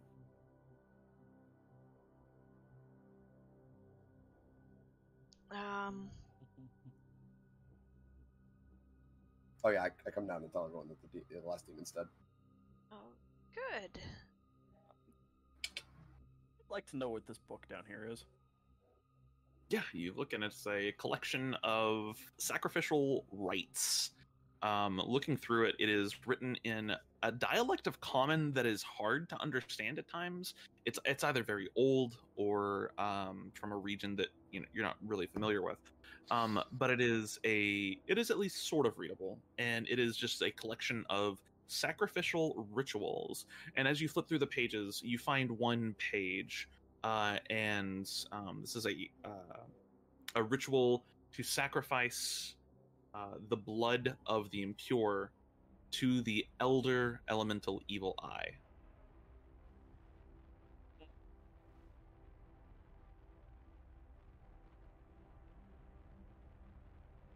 The what?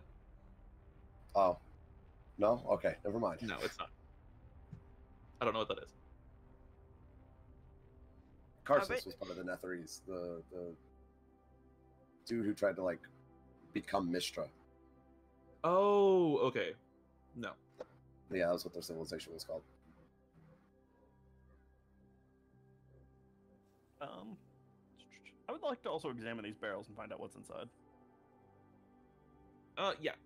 As you open the barrels, you get the first one you open is immediate that whiff of chemical cleanliness. These barrels are filled with formaldehyde and preserved bodies. Cool. Great. Please do not summon demons. Great, pickled humans. I'm an engineer, not a summoner. Thank you. I'm here to blow things up, not fucking summon the evil god of death. That's Ark's other character. Yeah, 100%. That's the other character. I collect body parts. I will absolutely summon a demon. Let me add it. Oh, I wanted the book, but okay. Oh no, I want the body. Yeah, no, Oh. he's after the crates. Oh, I'm There after they the are. book. Yeah, I'll Good, toss Violet the book.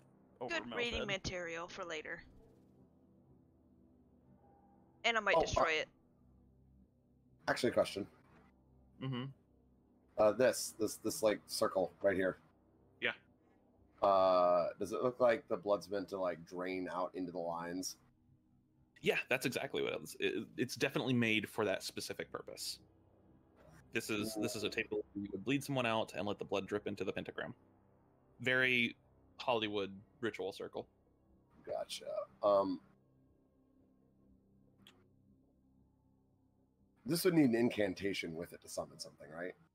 Oh, absolutely. And it might not even be a summoning circle. It's religious rites like this are fairly common in some of the darker religions of the world. It might not have anything to do with Arcana. It might simply be a rite, a ritual sacrifice. Gotcha. Okay.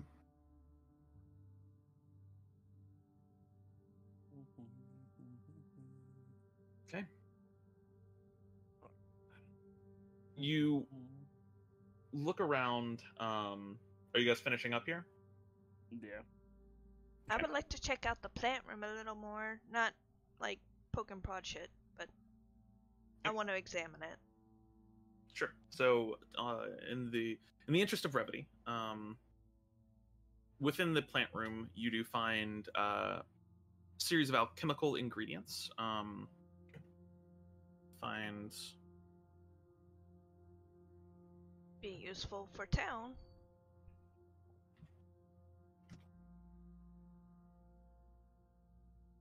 Or, Mel, do you need them? You find quite a few, actually. 17 common, 20 uncommon, 8 rare, and 1 very rare ingredient. You also find within this area a set of notes detailing some experiments done on the plants within this area. It says, a most curious species of pseudo-humanoid emerged yesterday. It appeared to be plant life of some kind, though it behaves more like a person than not. I've taken some trimmings of the local flora before we depart. A diary of notes shall be kept here in the hope I can learn of its true origins. And then the following pages are filled with confusing notes on the physiology and biochemistry of the strange, semi-sentient plant life that it's discovered. Oh, good.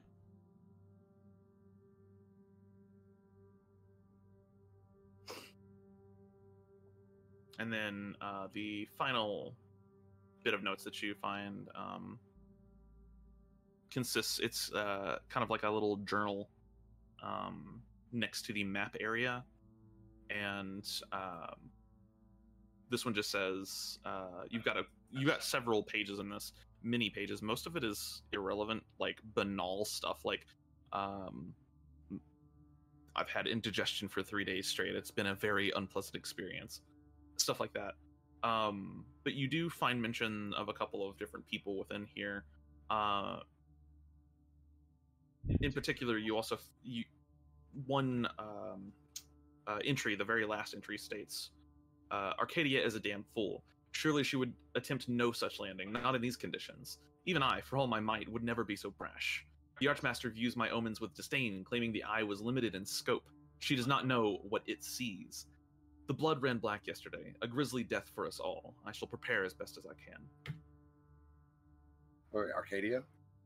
Isn't that Master, Archmaster Arcadia, that the guy... You have seen mention of Arcadia before. Yeah. Oh, damn. Hold on.